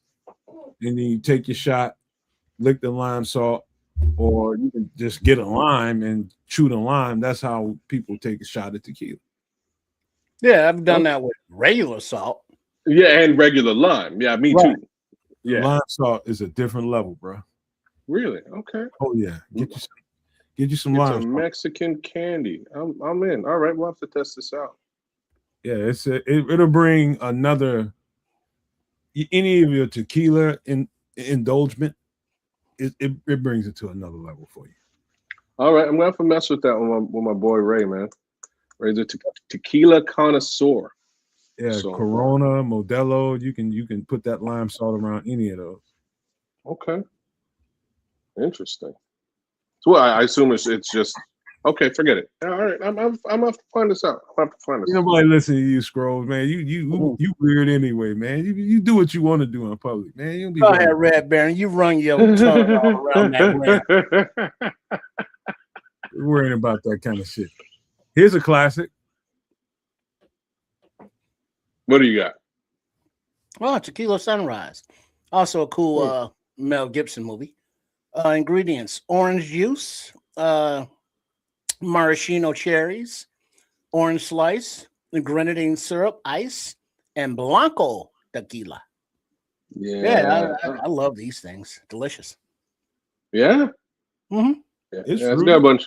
Yeah, it's got a bunch of stuff I'm not super. It's just basically, to me, I've always looked at this as a tequila ice. What do you call it? Iced tea. One of my. This is. Oh, like a Long Island iced tea, but with tequila. Yeah. I mean, it doesn't have as many liquors in it. No, it's real sweet, but it's got a little bite to it. And by the time you drink like one and a half, it ain't nothing but fruit juice. I've actually had this during the sunrise. During the sunrise, after a tumble in the bed, got up on the beach. Somebody made us a couple of these. Empty stomach, hit right back like I was before we tumbled in the bed. And so just imagine you in the bed doing your thing, you sweating.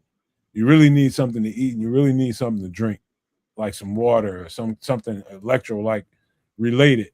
I had one of these right afterwards on the beach as the sun was coming up in the grill in Jamaica, and it hit me like a ton of bricks in a good way. We were right back in the room doing the same thing all over again, and then we got breakfast. So I have a good time with these kind of things. Like tequila sunrise is such a great memory that, oh my God. It's not like you have these all the time, but man, they are good for the moments. I'm with you. I'm not a fan of cherries, maraschino cherries. I'm not a fan of grenadine syrup either. Just so sweet. I like you cut it properly, kids. You can't because I didn't. You can't let the grenadine be the dominant part of the drink. Mm. It's supposed to only be a small feature. Yeah, I don't know. I personally I like things much. I like sour stuff, man. I lean towards sour more than sweet at any given occasion. But yeah. All right. Any last thoughts on tequila sunrise? No, sir. You got me. All right. Good drink though. Time for some grub. What are we eating? Kids, I think some of this might be right up your goddamn alley. What do we got going on here? Looks like a cheeseburger soup. Ingredients of onion, chopped celery, diced carrots, potatoes, basil, butter, garlic, chicken broth, milk, flour, cheddar, and ground beef. If you've never had cheeseburger soup, you just don't even know what you're missing. It might sound so totally ridiculous on its face, but until you've had it, like recently, my at my girlfriend's job, again, they have chefs there, and she catches a little bit of this, on the way out. They do it okay. But until you do this yourself, the only thing I didn't put in this is you got to have some crushed bacon of any kind, whatever kind of bacon you like, beef bacon, pork bacon, turkey bacon, put some bacon in here. But this is like top 3 soups of all time right here. Top 3. Until you've had it, you just don't even know.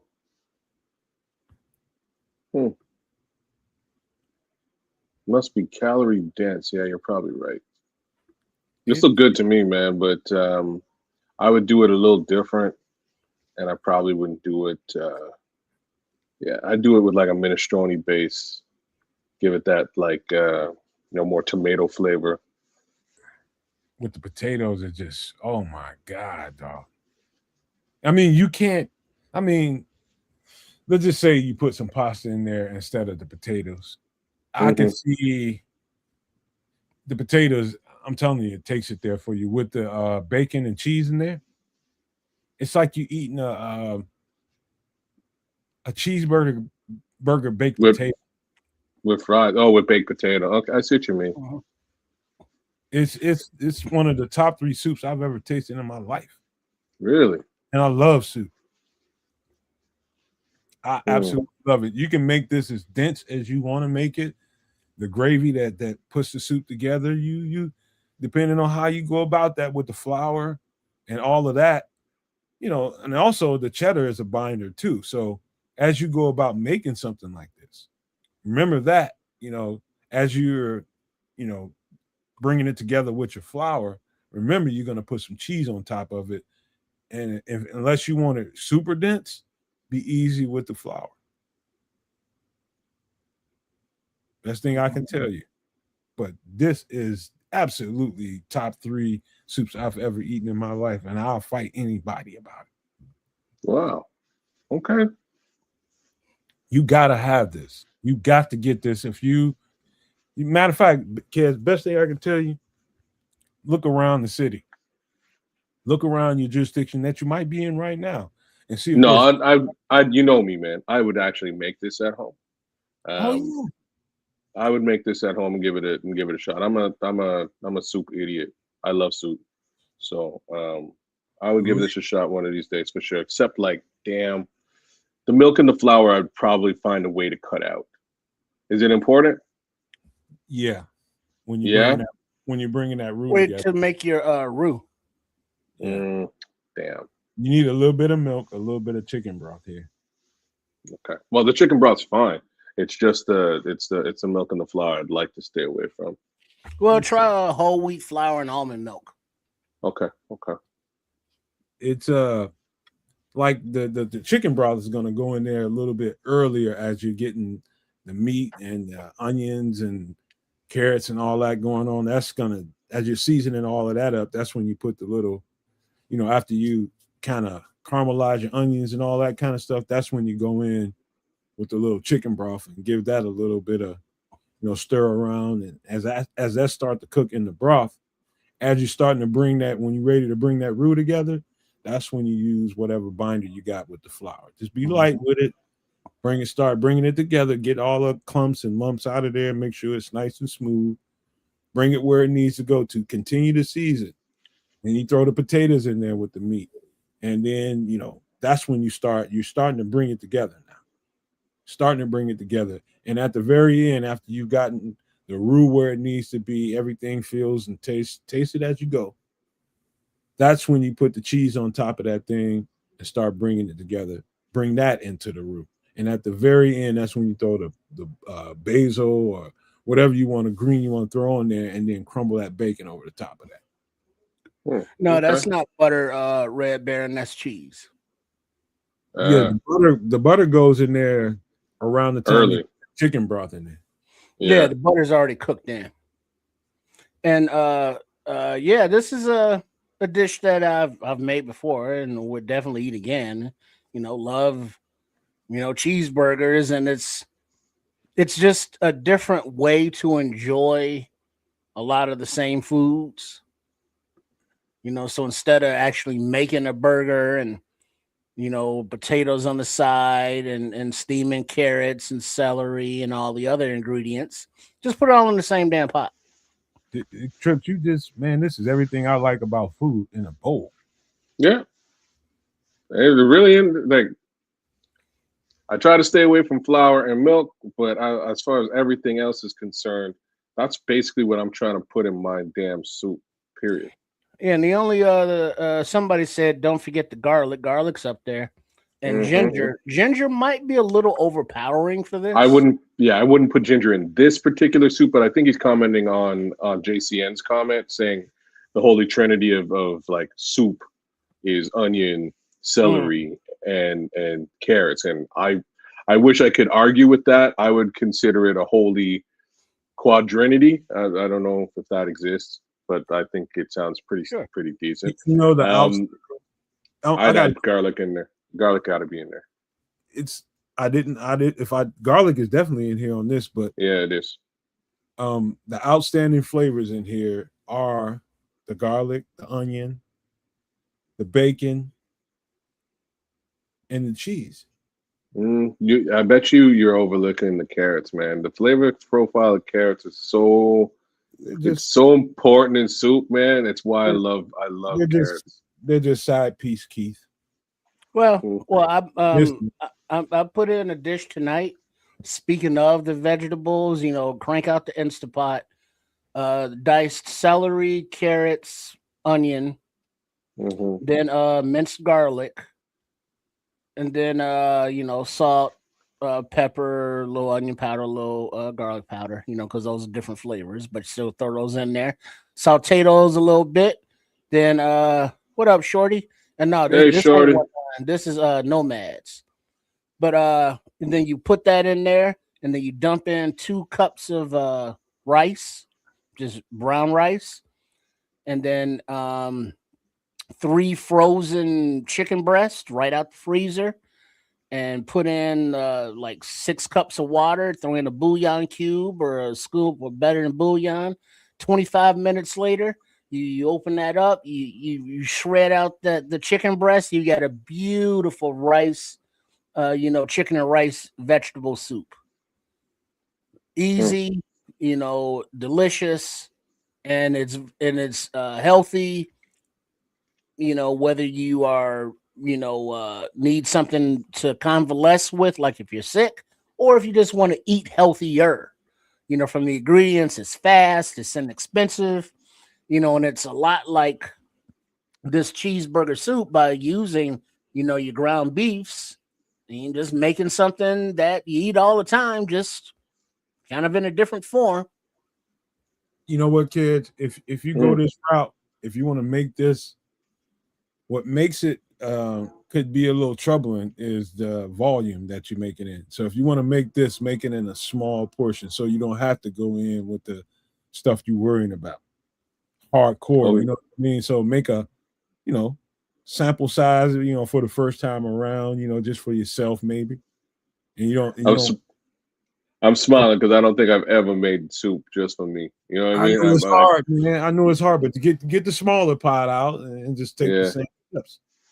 I'm making soup for everybody, and it's much like somebody in the chat was saying. I think it was Top X Sports, but he was like, everything that's coming close to expiry in your fridge is soup, and I cannot argue with that at all. If something's ready to go, okay, it's going in the pot, man.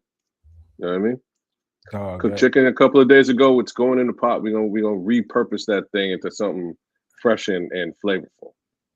I heard somebody recently tell me, man, nobody eats soups and chili in the summertime and the springtime. I'm like, you ain't met me. What's wrong with them people, man? I don't know. Eat yourself some damn soup. It's good for you. Any time of year. Yeah, man. But you know what? If you like this one, you might love the next one. What do we got? What do you do now? Lamb. What have you done? Okay, well. Ingredients: yellow onion, carrots, Yukon potatoes, garlic, olive oil, dark lager beer, beef broth, butter, and lamb shank. This is probably delicious. That's a piece of meat, Kez. That doesn't mean that you take a knife and jug a lamb with it. So I don't no stabbings of the lamb. No stabbing of the lambs, no. Okay, that's good. That's good to know. This sounds delicious. I might actually like this. I just worry, and like right off the bat, I worry about potential gaminess of that lamb shank. How does the lamb come out of this? Tender. Yeah. Succulent. Well, you gotta braise it first. Smart. You gotta braise it first, give it a nice little cook down before you start adding, all these vegetables and all that stuff to it. And that's the most important part, is seasoning and braising that thing, and then starting to bring the roux together. Man, I could eat this and just eat the carrots. Crazy. I love carrots, man. Carrots are my favorite, especially in a soup or a stew. They are my favorite vegetable in a soup or a stew. Well, all about carrots. It may have been a lamb stew, I believe, actually, that I've had. I think it was Greek Islands, Greek restaurant, Halsted in Chicago, a little Greek town area. But the way they prepared it, it seems as though they caramelized the onions either beforehand, some kind of way, like roasted them or did something with them, but they were very, very sweet. Their natural sweetness. And it just enhanced the whole stew. Yeah, man.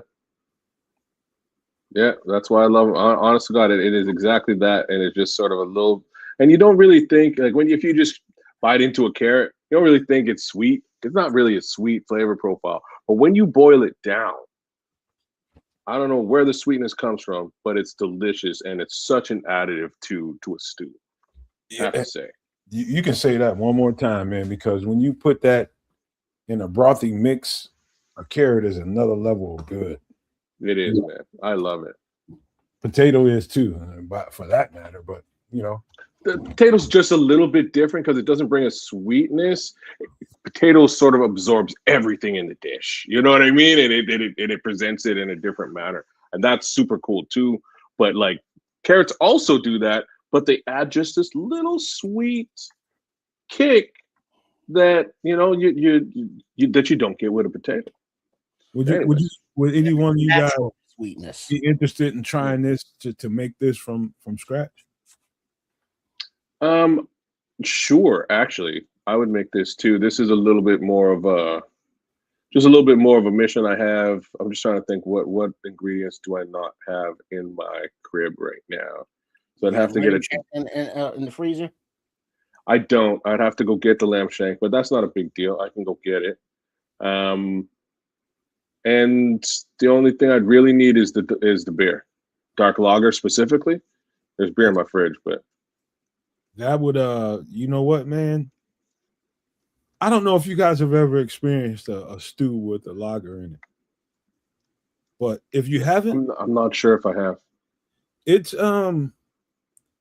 depending on how they season that meat and how they season that broth, it can be a standout in the taste. It can be. I've had a broth. It wasn't lamb. It was beef with a lager in it too. It was an Irish stew, Irish beef stew. And the first time I tasted it, I was just like, "Oh, there's too much beer in here," because it wasn't seasoned well enough. And the second time I tasted, that shit was perfection. If the guy didn't tell you that they put a lager in that stew, you wouldn't have known it. He drinks a whiskey drink. He drinks a lager drink. Yeah, the flavoring, beer goes in a lot of different soups and dishes, and it doesn't taste like beer, in the final dish. It cooks in throughout, but it's either the yeast or the whatever the flavoring is, it just enhances it. If you have issues with alcohol, I don't think consuming this dish with cooked beer in it's going to trigger anything. So it's not a noticeable thing, but the lager difference versus a like a light or a white, or not white, but not lager beer, it's different and you can taste the difference, but it's not a lager or a port. He says a lager or a port. Yeah, there you go. Mm-hmm. It brings its own flavor profile. Like, I never cooked with cooking wine until probably 5 years ago. Specific cooking wine. Nice sherry. Well, mine's I only started using it recently, and it's specifically it's like an Asian cooking wine. I'm trying to remember what it's called, man. It's got a name, but I've told you in the past. No, that's not the name. But it's very specific. You use that to make. It's part of what I do to make my chicken wings, man. I put some of that in there. I toss it in the cooking wine. I toss it in sesame oil, and it comes out like you went to the Chinese food restaurant, man. They're dope. Hey, kids, it was one of the times when I had to slide on my girlfriend, didn't tell her I was ruining up the what is it? Some stroganoff. I was ruining that, putting that together. I used a little it was dark red cooking wine. I can't think of the actual name of it, but I didn't tell her. I used a bit of that to rule it all up. She knew something was different, but she liked it. She liked it. But I used it before on something else, and she saw me using it, and she immediately turned her nose up to it. So did he? And I'm just like, you know what? I got something for your ass. Oh. What you don't know ain't gonna hurt you. Number one, not with me. Number two is you see something and you just automatically just shut your mind off. But yeah, I got her with the stroganoff. Topped it with a little sour cream, her favorite. It was over with. And yeah, you got to know, man, because you got to expand her horizons. Man, dude, she is so stuck in her ways, man. Holy crap! But one way to do everything. Lamb stew, lamb is also kind of hard to get at times, or expensive. So guess what, people? You can substitute the lamb shank for some regular old beef stew meat. Yes, you can. Yeah. I mean, good old cubes. Shank. You know the difference between a shank and a leg? No. A little bit higher up on that sweet ass. Damn. Yeah. Tenderness might have something to do with it. Toughness might have something to do with it. But I'll let you guys figure that out. Well, I always thought it was more like the difference between, let's say, the gluteus minimus and the gluteus maximus. What's a pork shank? The outer cheek of a pig's ass. What's it's the same thing. It's basically just whatever animal. Yeah, it's same reason. Same reason. One of them's tougher than the other. Takes a little longer to cook. Mm-hmm. You know, but it's just let's say the supply lines and the food of food are different than they were not long ago. So the availability of certain foods at certain price points, you know, are different. So, you know, for people that are like, oh shit, that looks good, but damn, that lamb. Find you some beef, girlfriend, and you go ahead and you dress it up and jazz it up. You won't know the difference. But if you do have access to lamb, you know, it's so tender and it has its own distinct thing. But I think the flavorings of everything coming together, you know, like Kez was talking about the sweetness of the carrots, then the cooking off of the lagerness it just works as a cohesive coming together of ingredients. It's filling, it'll stick to you. We're sorry, Juju. Don't sleep on the Yukon potato, the Yukon Gold in particular, as the specific thing to go in a stew. You got your russets, you got your red potatoes, but the Yukon Gold in a stew just tenderizes better for me quickly and just has a better taste to me. That's just to me and my taste buds, but you know, for you, I don't know, but that's what I prefer in a stew. Mm-hmm. So, all right, man, we got one more thing to do before we get into some record breakdowns, man. I just want. Well, you don't know, Hobbs, if you ain't never had lamb, you don't know how lamb tastes. Oh yeah, you gotta try it once, man. Just get it cooked right. The best thing I can tell you. But one thing we got to do, if you don't know the difference. Lamb can be delicious. You just like it's especially in when it's boiled down, braised, or stewed, because lamb can also be a little bit gamey in certain capacities, man. So when it's boiled down, braised, or stewed, usually takes that gaminess out and makes it real tender and it, that's my 2 cents, man. I will tell you this right now, kids, Nomad, everyone. In the fridge, I got a slab of pork ribs. I will, eat the hell out of a slab of beef ribs. I will just murk a slab of baby backs.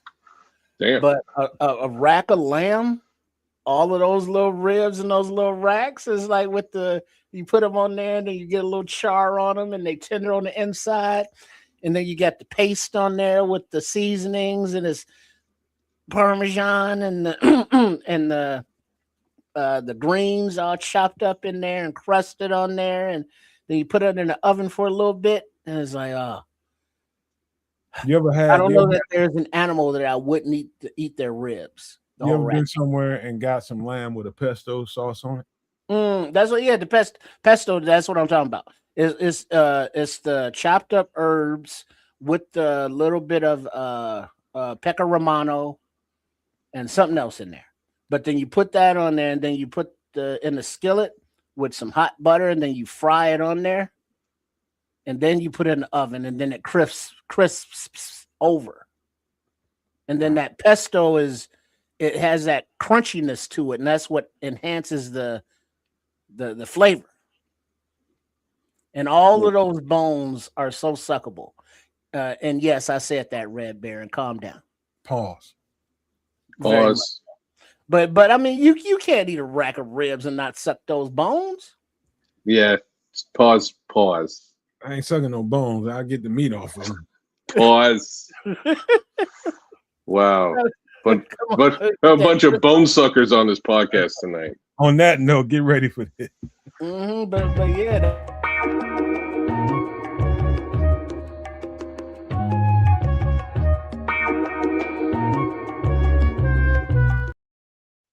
Excuse me, but we had to do one movie breakdown real quick. Only because of performance. I had another one that I wanted to do, but because we want to get to some of these records that we want to talk about, I'm gonna stick with this one. We'll do the other one. And you talking about one of the better performances you will ever see in your life. Like some of the cut-ups of the preparation with actual Ray Charles, Jamie Foxx playing this role.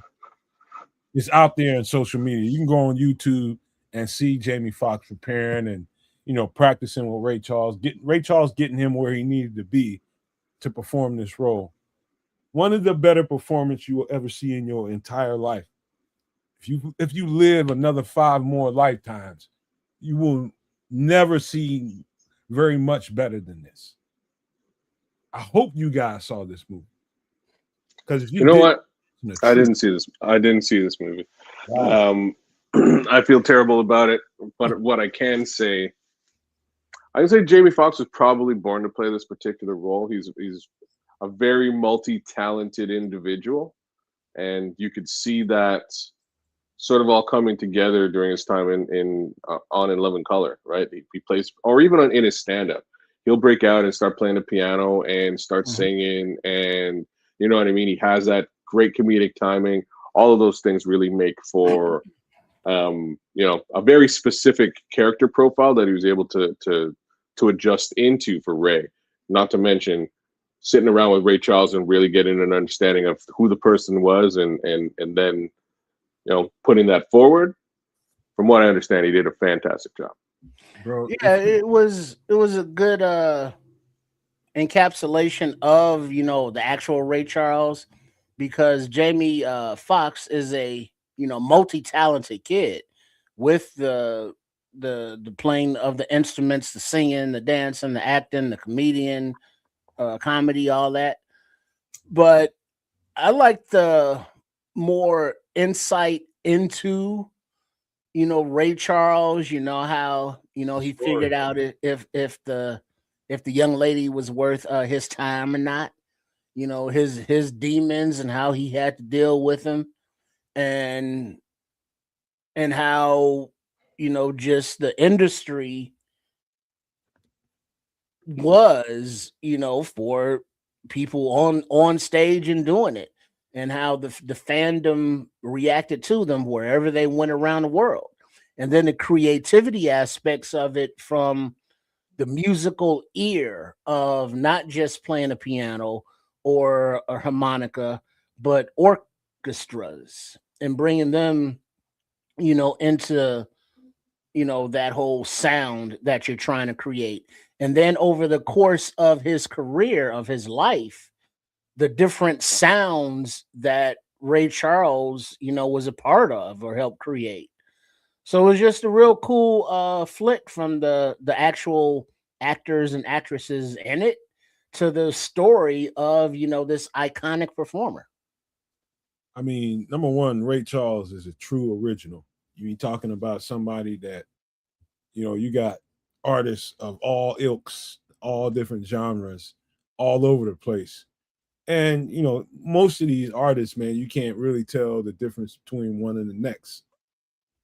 But Ray Charles when you hear Ray Charles. He's one of a kind. And there's nothing else to be said about that as far as he goes. His struggles, the story was more powerful. I ain't gonna say more powerful than Jamie's acting, but the story does wrap you into it along with Jamie's acting, because it's so powerful. The combination of the story and his ability to present on screen is second to nothing I've ever seen in my life. There might be one more movie that we could be talking about tonight, but we ain't gonna have time to do it. But I mean, you're talking about extraordinary performances.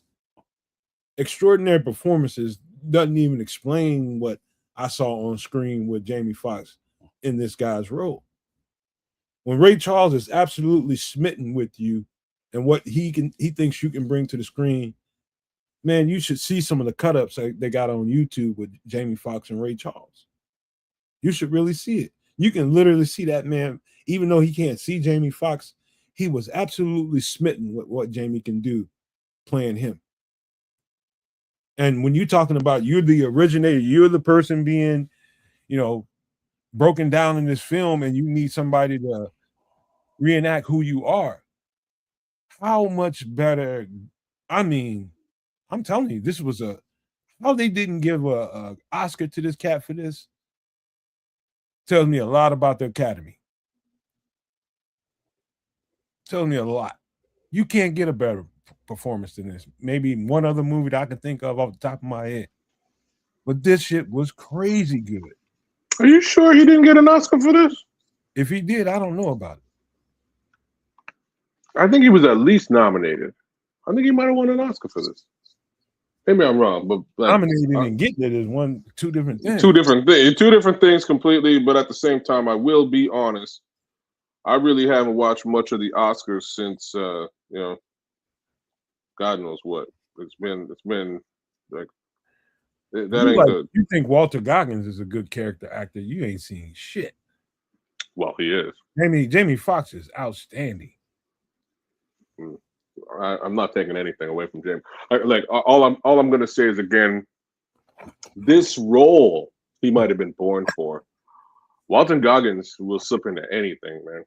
And I'm just saying, it's different thing. If you've never seen the reruns of In Living Color, that's what that show was all about. Even though it was sketch comedy, it's still character role playing, the entire script. And so slipping into this character, slipping into that character is what Jamie Foxx does. Yeah, that's a fair inference, man. Definitely fair. But yeah, Goggins is some shit though. Like I gotta give the guy some respect. I think Goggins. Let's just say, imagine if you had to make a choice between Walter Goggins and Jim Carrey in Living Color rehearsals, and you got to make a choice of who was the better character actor. Who do you think is going to win that? Well, Jim Carrey's going to win simply because of comedic timing. It's levels to this, bro. Is what I'm trying to tell you. Yeah, and one of the levels is comedic timing. If you're looking to deliver a comedic performance, obviously Jim Carrey for just about mayor. You know what I mean? He'll do whatever you want, including drama. But if you're strictly looking at, if you're strictly looking at drama, I don't think you can go much further than Goggins. Like Goggins is really good, man. Because even if you look at it, what was that with the Truman Show? Jim Carrey. Mm-hmm. That was supposed to be a drama, serious kind of thing. Mm-hmm. But when Jim Carrey does serious drama kind of thing, he looks like he's acting. He looks like he's trying to be serious, whereas Goggins is just kind of, what do you need me to be today? Yeah, because of the way he talks, I think. Well, and then his forced facial expressions, like look concerned. Until he shows me, I think he's limited. Goggins? Yeah. No. Goggins? I think he's a little limited. Oh, I thought Carrey's limited, but okay. Have you seen him in? And I'm talking Goggins now. Did you watch Sons of Anarchy? Yeah. You did. I did. Do you realize who he was in that show? I know, man. I know that. We just talked about that. I'm talking about just imagine. Oh, okay. You've seen Walter Goggins in Sons of Anarchy. You've seen him in the new show he's got out right now. I've seen him in a few different roles. Mm-hmm. Now, that guy is really good. I'm talking about. I mean, seriously good. But I do think there's a level to him and some of these other guys we're talking about. And I don't think he's there yet. I think he's over and above them, to be honest with you. Okay. I'm just saying, I do. Everything that guy's been in, he crushes. I can't really say Yeah, I don't know. Like Jamie Foxx and Jim Carrey have both done very, very interesting things, but with respect to their acting careers. Some of them.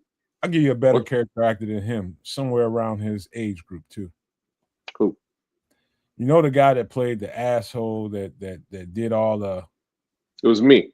unalive those kids in the movie. What is it? Where the big old black dude with the magical powers was in jail and got executed for no reason. You're talking the Green Mile? The Green Mile, the asshole that was in that jail cell across from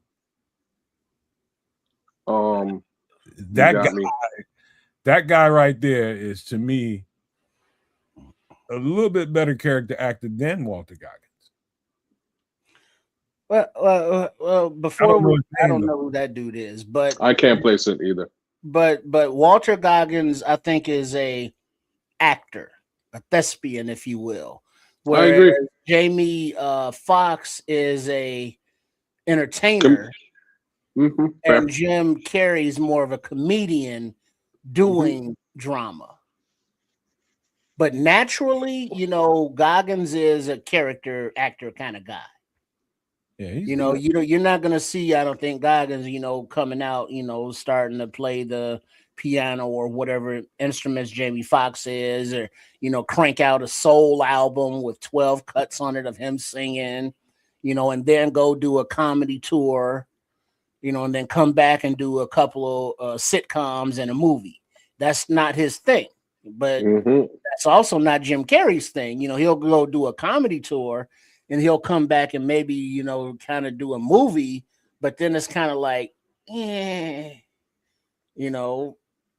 all talented, but they're in different categories. I think I have a lot to do. And welcome in Howard Hall. He's really enjoying the show tonight. We appreciate you being here, man. I think it's, don't sleep on the script writers and the people that's writing the story and whatever movie they playing in. Some of these movies are specifically made for certain characters like that to stand out. The script writers, the director to make sure that this guy busts off the screen. Yeah, I don't know. Now I gotta zero in on Jim, right? Because Jim is a great example of some of what you're describing. Because he's done, obviously, over the top comedy. He's done, middle of the road drama with a comedic spin. He's done dark comedy, and then he's done drama. Like, he's kind of done, all of these angles of just acting in general. And it's interesting to see how he did it and how those different roles landed with the people. Like his role as Andy Kaufman almost made him lose his mind, right? Like, and that's how committed he was to that role. At the same time, not sure if it really landed with the audience at all. His role in, there you go, like his role in Cable Guy. Cable Guy. Yeah, I don't know if I like out of as big as I'm a relatively, at least at one time I was a pretty big Jim Carrey fan because of In Living Color. But Cable Guy was the one movie where he was like, all right, so I'm gonna just be like straight this entire movie and let the writing of this film sort of speak to the character. And that was sort of his first real foray into drama for me. Yeah, and but did he pull off Psychotic? Yes. Right, like, so he pulled off Psychotic, but it wasn't funny. And I wasn't sure how to take it because I was so used to him being funny. You know what I'm saying? So that was my, like, I was Cable Guy took me a couple of times to watch to really gain an understanding of what he was trying to do. And by maybe the third time of watching it, I was like, okay, like, I get it. This movie's actually super funny. Really. He's crazy. Right? So like it took me a little while to get into it. He played more of the straight guy, but 100% straight in this movie. And it was just different than him because he's so over the top most of the time. Right. And then you look at the other films, obviously the over the top movies that he's done are, they go without saying. And then you look at Truman and what's the other one? Yes Man. And even Yes Man is more comedy based. Truman is less comedy based, but again, the direction of the film was the direction of the film, and it spoke more for the film than Jim Carrey did, right? So it's just interesting guy. I would never compare Jim Carrey and Walton Goggins. So. Well, let's just say this, man. The difficulty of someone with extreme comedic timing, somebody with nothing, the entire world admires how good someone's comedic timing is, and that's the way they accept you in that vein. Imagine how hard it is to have to go into a whole other genre and have people receive you in that way. Imagine the difficulty. Like, it took Robin Williams, one of the better, most talented comedic timing act. It takes some time for people to accept you outside of that vein. And so I just respect the dexterity that an actor like Jamie Foxx has, because he came into our world as a guy with great comedic timing. Well, you know who you're describing, Nomad? Who's that? Let's say he's a Bears fan, and he used to have a namesake on the team that played offensive line, Bill Murray. Bill Murray's SNL back in the day when he was still young, all of the movies that he's done, have you busting a gut rolling. But then, later in his career, he's gotten more into dramatic acting. Bill Murray can do no wrong, bro. Imagine how long it takes for a guy like that to break into more serious roles. Well, shit, it took him 40, 50 years. I was going to say about 40. These guys are doing it fairly at a young age. Well, Jim had that gumption, right? Because he did things a little bit differently. Like Robin Williams, for instance, sort of had to work his way into it along the lines of what we're talking about with Bill Murray. Eventually, he got into that dramatic case scenario. Jim just made a ton of cash off of comedy and was tired of it. Right? He's like, I'm sick of acting like a fool all the time. I'm tired of being everybody's jackass. I want something. You know what I'm saying? Let me do something a little bit different, see if I can get paid doing that too. And that's why he sort of got into it relatively quickly. And I guess similar things could be said about Jamie Foxx, except Jamie, Jamie hasn't done that many true comedic movies. He's actually been more of a musician / stand-up comic, and then actor. Then actor than actually. I've heard comedy. I've heard more than one person, and I mean, when I say more than one, I'm talking about 10, 12 people over a span of time. People ask him the question, who's the most talented person in Hollywood? And I've heard his name at least 10 or 12 times. Jamie Foxx? Jamie fucking Foxx. Yeah, no, he's a triple threat, or however many threat that they call him. Yeah, no, I like when I kind of questioned that, I thought about it in the moment, and he can, because he can do it all, right? A lot of folks can really only do the one thing, and that's what they're good at, and that's what they're going to stick to. Jamie can kind of do all of the things, and I bet you he could, he's probably good at basketball too. You know what I mean? just to throw that out there as well. He can do all the things. And Hobbs here, he's always like Steve Carell. Yeah, that's another guy. Came in mostly comedy, but he has dramatic chops. You ever notice? And you guys ever notice that I've heard this being said a long time ago, and you have to challenge it depending on who you're looking at. But they say that the funniest comedians look funny. They're funny looking. Mm. And some of them are funny looking.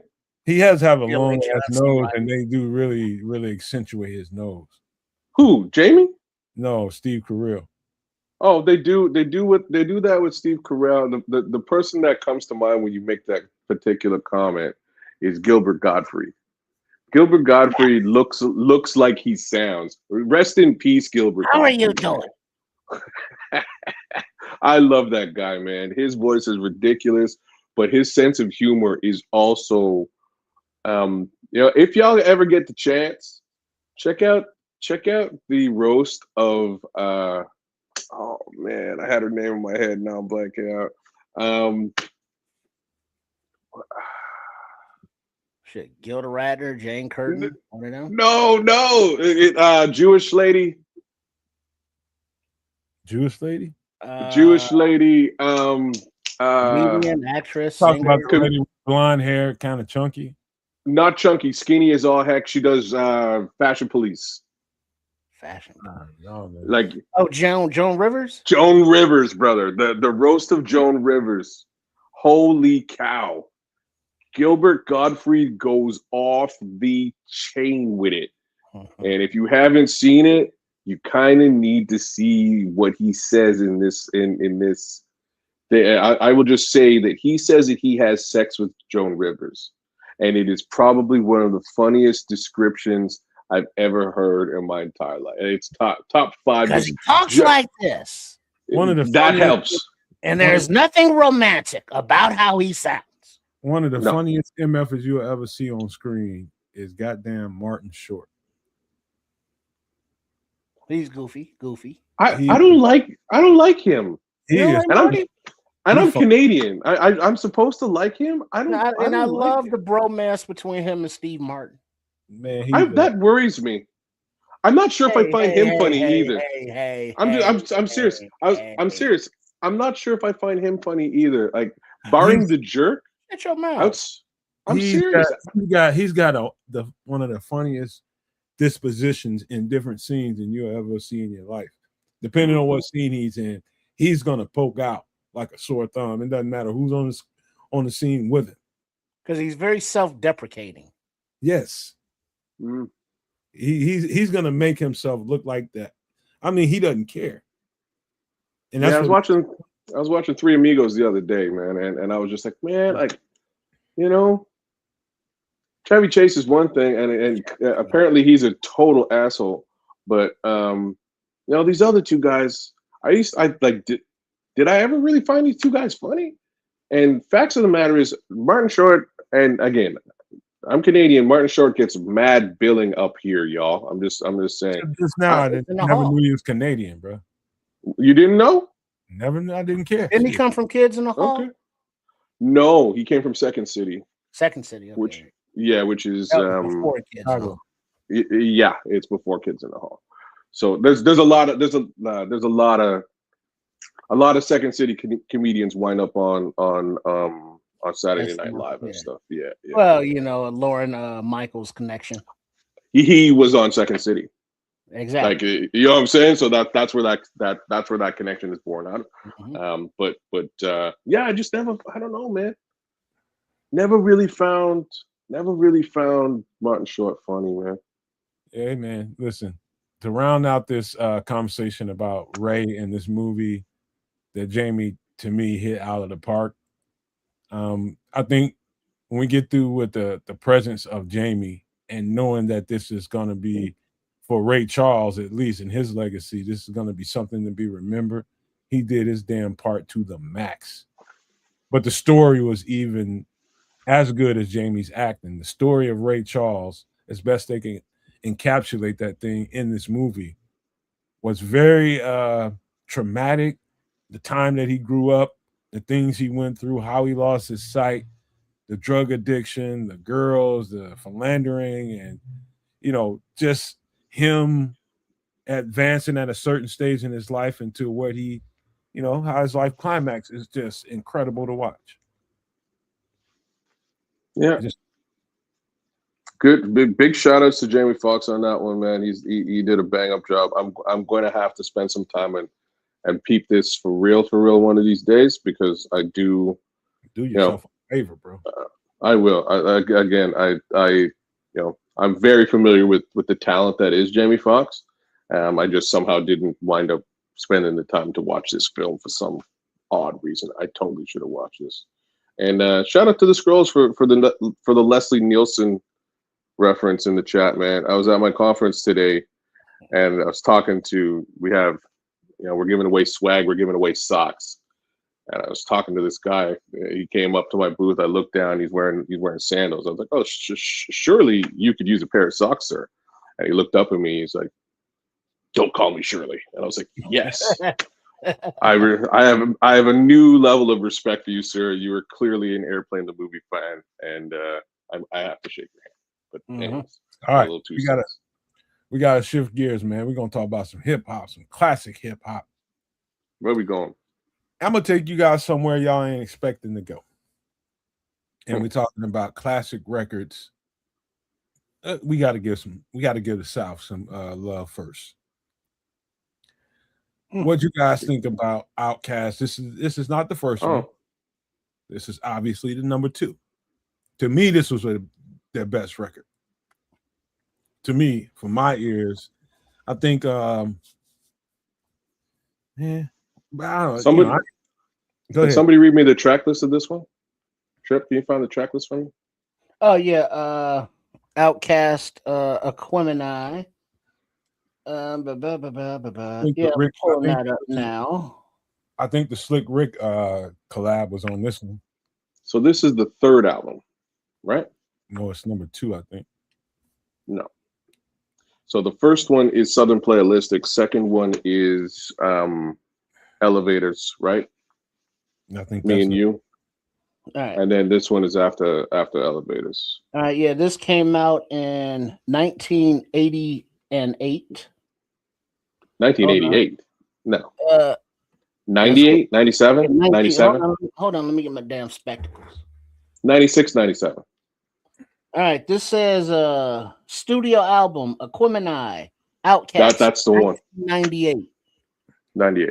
Hold On, Be Strong, Return of the G, Rosa Parks, Skew It on the Barbie, Aquemini, Synthesizer, Slump, West Savannah, The Art of Storytelling Part 1, The Art of Storytelling Part 2, Mamacita, Spotty Dolly Aspalicious, Y'all Scared, Liberation, and Chunky Fire. Those are the songs. The tracks. Aquemini album. So this album, I went downtown to go and cop because, like, much like you were saying on when the album, new stuff come out for you guys on a Thursday, Tuesday or Thursday, Tuesday or Thursday. So I went down. I think it was Tuesday here. I went downtown to go and cop 2 albums that day, and the first one was the final A Tribe Called Quest album, which I believe came out that day as well, if not earlier in the week. And the second one was this album. And I slapped the first one in my CD player, as in A Tribe Called Quest, and I skimmed my way through it. And, you know, I didn't really like anything on it. I think I liked maybe a track or 2. They were okay. And then I put this in my portable CD player, man. Holy cow. I played this thing through multiple times just walking around downtown. Because, you know, I call it my rounds. I used to go do my rounds downtown. I'll explain what that is on another show. But yeah, man, I used to go do my thing, and damn, I could not take this thing out the CD player, and it lived in that CD player for weeks. This album, in my opinion, one of the greatest hip hop albums of all time. That's my 2 cents on this. Spodioti is one of the dopest tracks of all time. The flow and progression of this album from front to back really shows you the dynamic between the pimp and the poet, as in, Dre and Big Boy. It really shows you the dynamic between the two. And this is at the height of the transition of the poet, right? The poet didn't really, at the first album, the poet didn't exist. Second album, the poet started. But this is the album where the poet really starts to shine. And this might, again, my opinion, should be in everybody's top 10 hip hop albums of all time, if not top 5. Damn, James, that's it, Scrolls. Yeah, man. Yo, one of my favorite tracks of all times. Love that. Love this album. You know what sticks out to my ribs about this record? It's the live instrumentation on this record. And the idea that they can go somewhere that nobody else took music to in the rap genre. You know, nobody was doing what they were doing. And the closest thing you can get to something as funky as this record or some of the jazzy stuff that Tribe Called Quest was doing. Other than that, these guys stand out like a sore fucking fat red thumb. I mean, that particular track you're talking about, Scrolls, is so funky with the live instruments, the bass, the guitar, the horns. Like that, you know, everything is so synthesized in music nowadays, and it's one behind the other. But when you play live instrumentation and it's funky, this shit right here is spectacular. Kez is right, man. This is one of the better records of our lifetimes by two young cats out of Atlanta with a hell of a production team called I met one of them before. He passed away. Come on, help me out. The Dungeon Family. Dope, man. Dope. This one, that damn James, that one, and Art of Storytelling with Slick Rick. Two of the greater tracks on this one to me. You know, something to be said about that particular artist you just mentioned. He's never made a bad album. My bad. My bad. Never made a bad album, Slick Rick. So feel free to grab access to any of his discography, and you'll see what I mean, including the new one that was recently launched. But damn, this album, man, from the beginning to the bitter end, one of my favorite plays through of all time. I'm stuck on that damn Jane. That shit You should be. It's hypnotic. You should be. And like when I say plays through though, it couldn't be placed at a better time during the playthrough. Right? It's like whoever's setting up the track list was like, yo, I can't put this at the top. Can't put it at the end. It's got to sit kind of like midway through, but a little bit towards the end. It has to be the crescendo of this LP. And he placed that. Whoever did it, he put it in the perfect spot, and it leads so well into this into that track.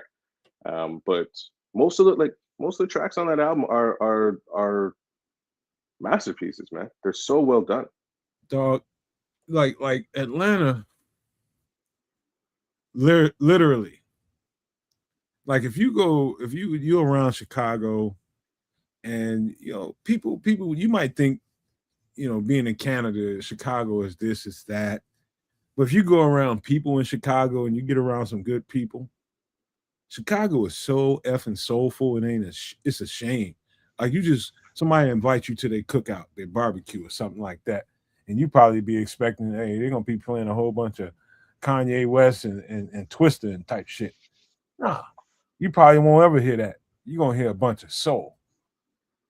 Because that's what Chicago is.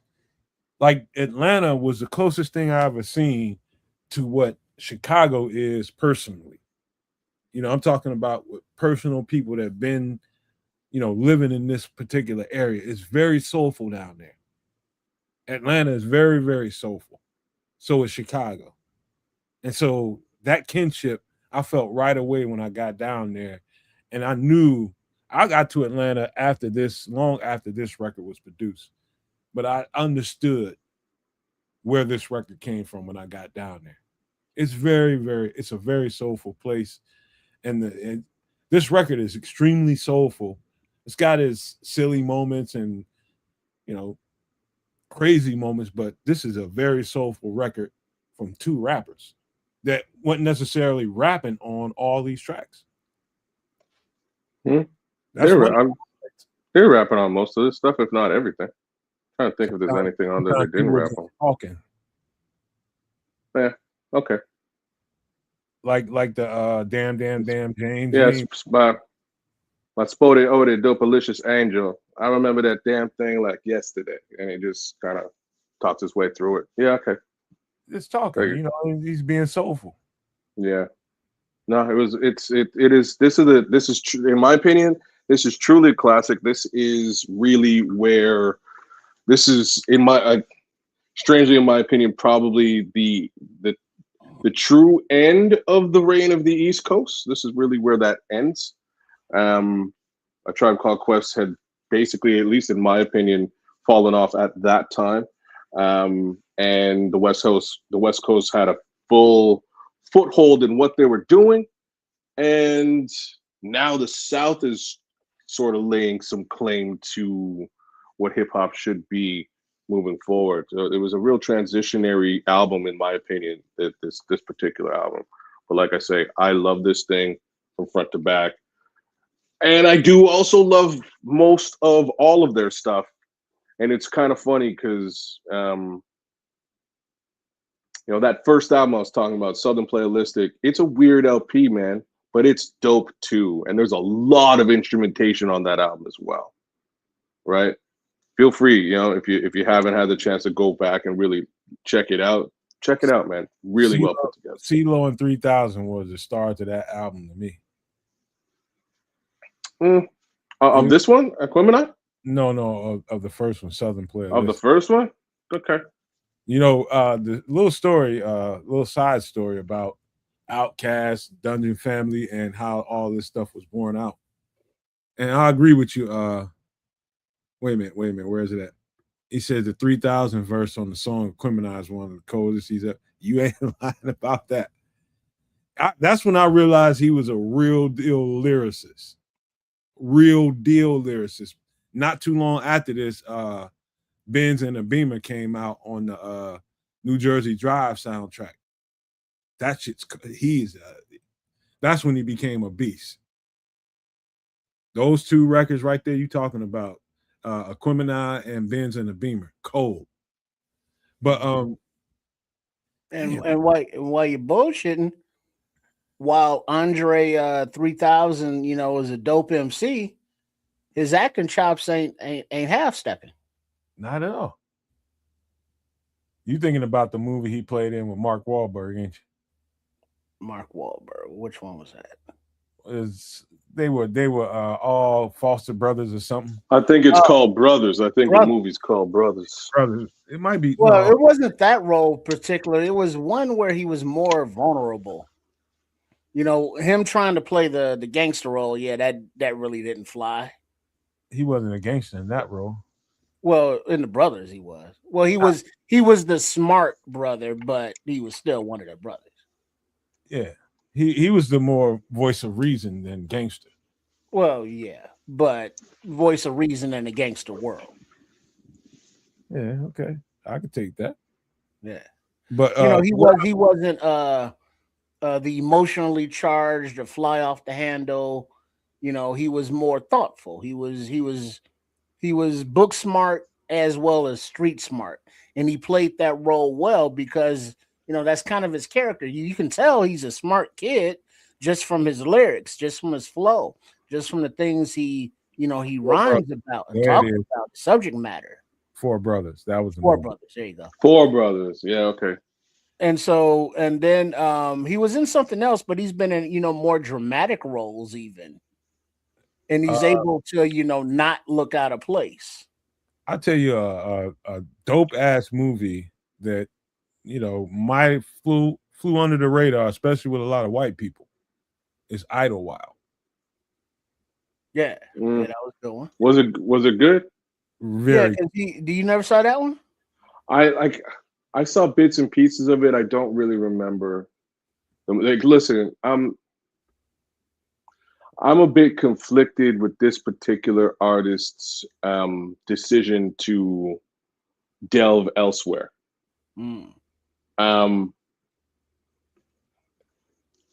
He, in my opinion, easily top 5 rappers of all time. I don't give a shit what anybody says about this. Give him top. What's that? Talking about Dre? I'm talking about Dre.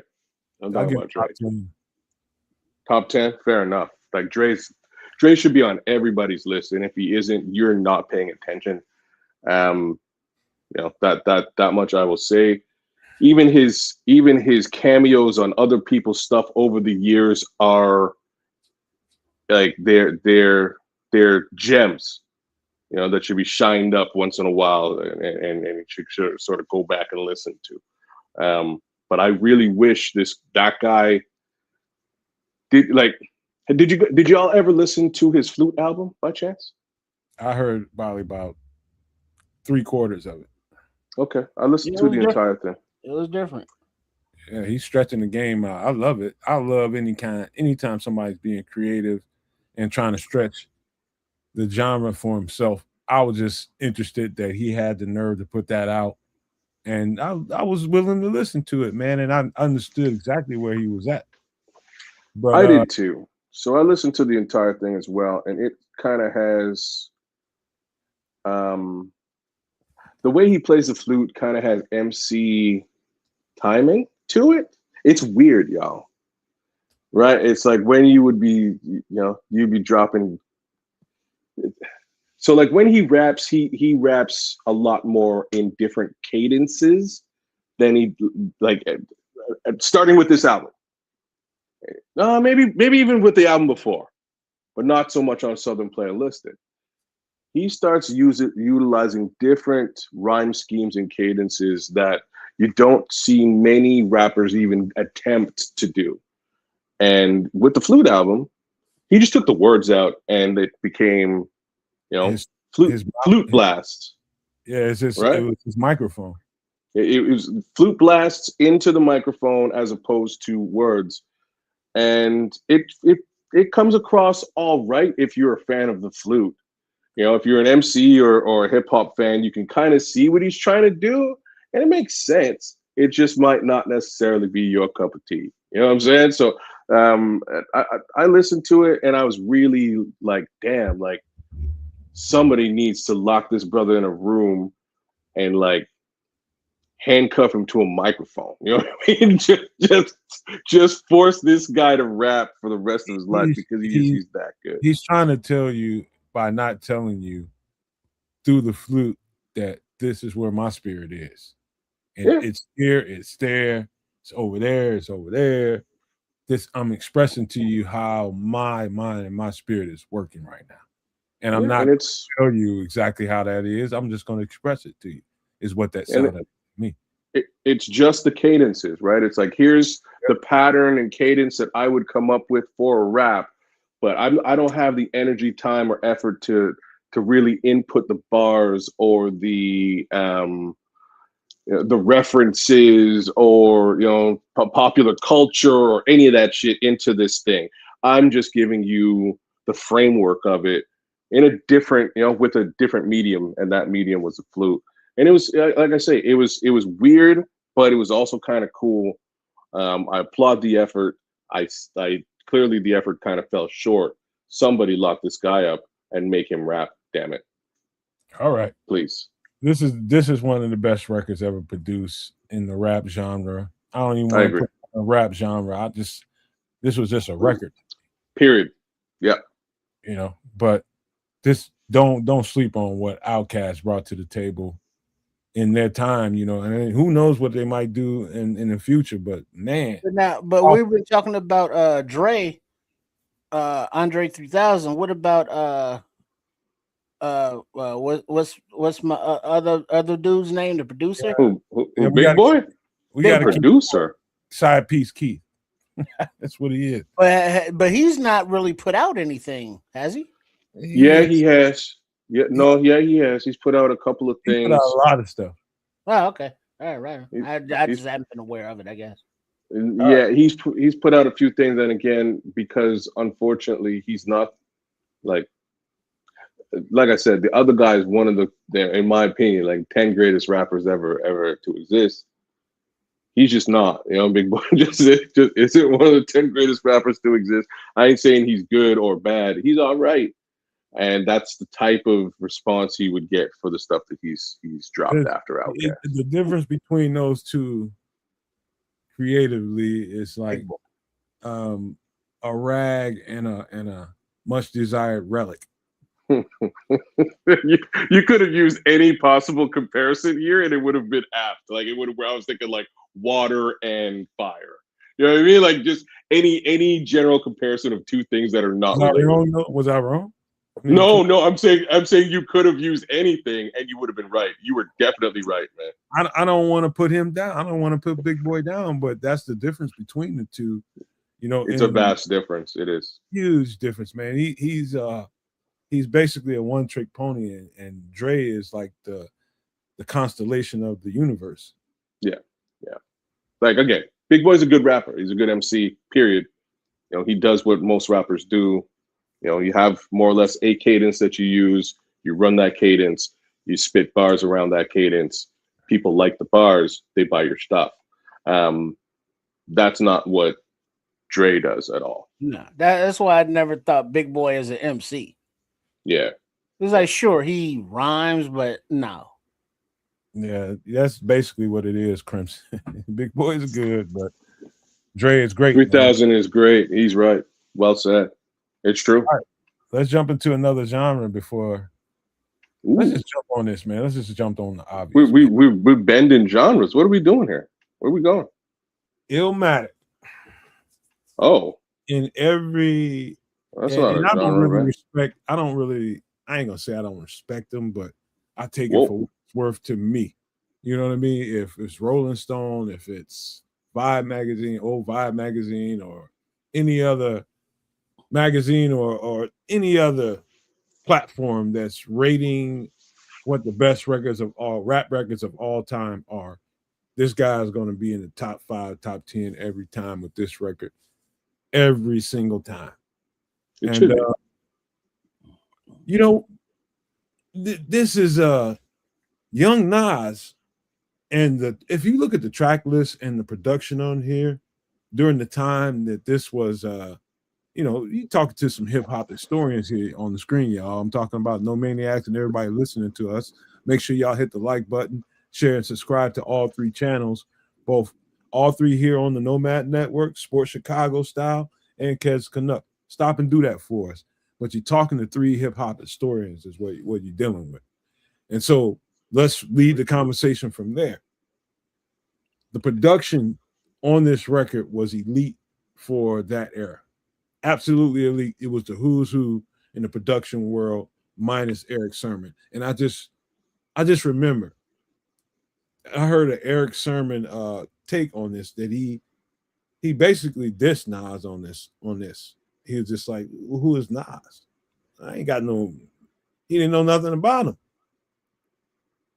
There was other producers that didn't get in on a production here, but it was a lot of Queens bridge, you know, production, lyrics, everything in this record, man. If you listen to it closely and think about some of the guys that got involved in here, a lot of Queensbridge in here.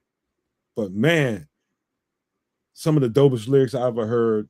Of course, the most famous song off of this record, off of this, is lyrically some of the best shit I ever heard in my life. All right, the songs. All right, Illmatic, studio album by Nas, 1994. The Genesis, New York State of Mind, Life's a Bitch, and Then You Die. Whose world is this? The world is yours. It's mine, it's mine, it's mine. Halftime, Memory Lane, One Love, One Time for Your Mind. Dun, dun, dun, dun. Represent. It Ain't Hard to Tell, the Laid Back remix. Go ahead. Yeah. So remember that thing I was saying about the previous album being one of the best albums of all time? This is also easily in that same category. This album is also a bit of a cheat code with respect to how it became one of the greatest albums of all time. So I'm going to give you like the negative, and it's really easy to understand. In the era that we're talking about in music in general, you know, everybody was dropping a double album, 21, 24 tracks on an album. It was wild and crazy. This album has 10 songs on it, and I think 2 of them are intros. Speaking of intros, that Genesis intro, I've been waiting my entire life for somebody to steal that beat and destroy it. I've been waiting my whole life. It's one of my favorite beats of all time, and it's the drum sample is kind of off. I think it's like, I don't know what it is, but love that beat. But yeah, 10 tracks on this album. You listen to you get in and out of this album in like 45 minutes easy, maybe even less than that. And from front to back, classic. What you find out about young Nas, I think Nas was about 17 years old when he did this. I think he was 16 when he did his previous couple of tracks. He's probably about 17 years old. What you find out about young Nas is that this is the type of kid who would be sitting on the subway in New York, just riding the subway for riding the subway's sake, with a pen and a piece of paper, and just jotting down everything he sees, taking in observation of the city, the way the city moves, the way people in the city move, act, and interact, and blending that into what eventually becomes the rhymes on this LP. He's a very observant individual, this guy, and in that you find, the genius of Nas. Great observation on that alone. Yeah, it's great observation on that alone. Somebody told me that Nas is like a thespian. Yeah, he's. I wouldn't.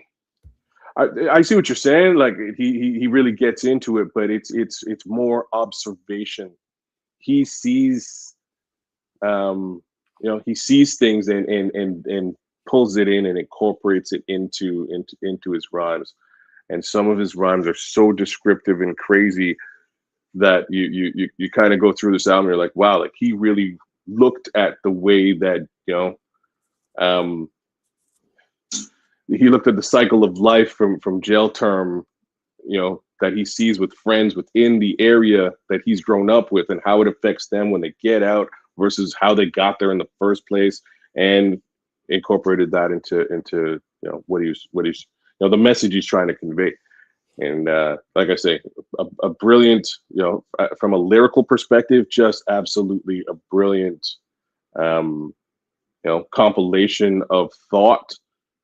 The production end, much like what you were saying, Nomad, the production end on this album, basically, they just put together a team of, like, I think it was like maybe 6 to 7 producers, something to that effect. It's a small contingent of producers, many of whom were from the Queens area, Extra P being one, Q-Tip being from Queens as well, and then Pete Rock, who's not from Queens. He's from Mount Vernon.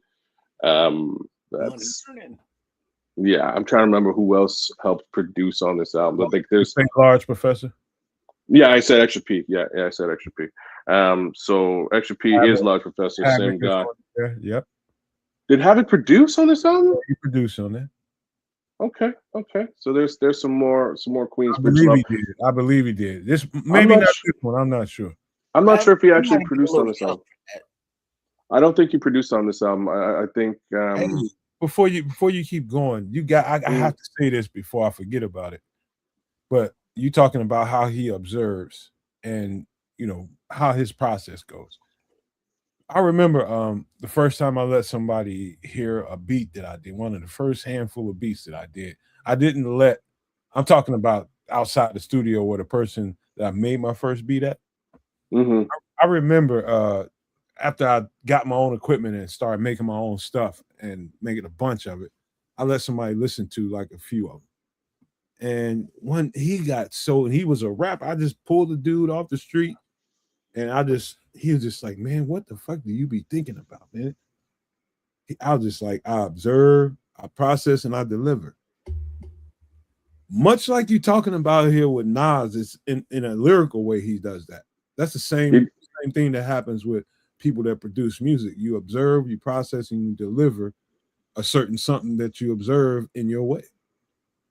Well, his way is Nas has always been, since he's been on the scene, in his delivery for his rhymes, his movie roles, whenever he dabbles into that area. He's a very stoic kind of fella. Eclectic. He's not a laughing, cracking jokes. He's always serious. He's looking at the serious side of the life and the death that kids referred to. Rikers Island to the projects, to the subways. His reflection of society is dark. Because he's come from dark places, and it just kind of flows through his lyrics, his whole persona is just very like. He's a thoughtful guy. Yeah. You know what else Yeah, to bring to layer onto that? One thing that shouldn't be left out in his upbringing, he was raised by a jazz musician. Yeah, Uladare. Yeah, his dad was, just imagine growing up in a house full of jazz music, a horn player, and how deep in thought you probably would be listening to jazz your whole life. And jazz will bring that out of you. It's a very, I don't know who listens to jazz or even is interested in listening to jazz, but jazz, the melodic quality that comes out of jazz will produce deep thought just by way of the sound of that music. There's something in that melody that produces deep thought.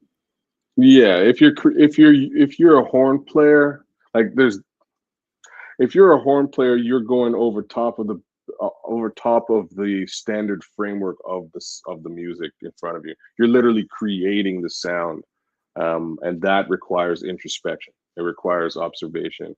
So I'm right there with you with what you're trying to describe there, and sort of seeing his dad Oladare go through his creative process would likely have influenced Nas in some capacity. But man, like on this album, you really get to see what he was trying to do, and it makes perfect sense. And then it was just a question of taking those etchings while he sat on the subway and putting it onto and putting it onto some of the greatest production available of the time, and they really secured that. It doesn't matter who you're talking about. Any of those producers on this album did some of their best work, period. That guy's thought process is underrated. I mean, it's almost like when you start really thinking about it, it's like listening to, if you've never heard a Thelonious Monk album or anything like that, you probably should. It's a treat. Yeah. Listening to Thelonious Monk and then turning on an LL Cool J record right after that is kind of how you can describe Nas. He's coming up in two different worlds at the same time. Yeah. And what's coming out of his mind and his mouth is a product of both of those worlds. Yeah. Yeah. That's a very good description of what he did on this album. And again, I truly appreciate this album. This is easily one of my favorite albums of all time. I do go back and listen to this every so often because it still tracks to a certain degree. But like I say, bit of a cheat code on this one because it's only 10 songs. I wish this album had closer to 18 to maybe 20 songs on it. Strangely, if it did, I don't think it would be anywhere near as good as this 10 song compilation. During our in the era of this album, to me, this is much more of an EP, an extended play, than it is an LP. Okay, I can take that. I mean, just by the sheer number of tracks. Length, 100%. Yeah, I can. At that time, I imagine that was a little bit short of the standard, but right there around a standard at that time. No, it was literally almost 50% of the standard, if not. I'll take that. Yeah, if not less than 50%. I cannot say that it dilutes the quality of this album. Album quality is, like I'm gonna say like 98% album quality, because again, they pulled any fodder, any BS tracks that they might have even put onto this thing out, and they were just like, yo, these are 10 of the dopest songs ever. have to be incorporated in this album. Here you go. But everything else we flush. It ain't hard to tell. Was like that shit was magical. I don't know if I'm captivated with his lyrics this is a young boy that's giving these deep, dope ass lyrics. This is a boy. And the production on there, kids, don't do that because we can hear all that. Oh, really? Sorry. Yeah, loud. But the horns on that bridge, it ain't hard to tell when the horns start blaring. That shit is dope. Wherever that sample came from and how he played it into that. Wasn't that Human Nature, Michael Jackson? That's just what I was about to say. I thought it was a Human Nature sample.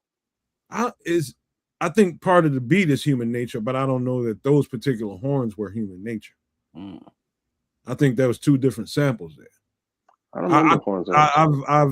The most of the beat was Human Nature, like the ambience in the background. That's all Human Nature. Yeah. But the horns are, I think those are cut from some other sample.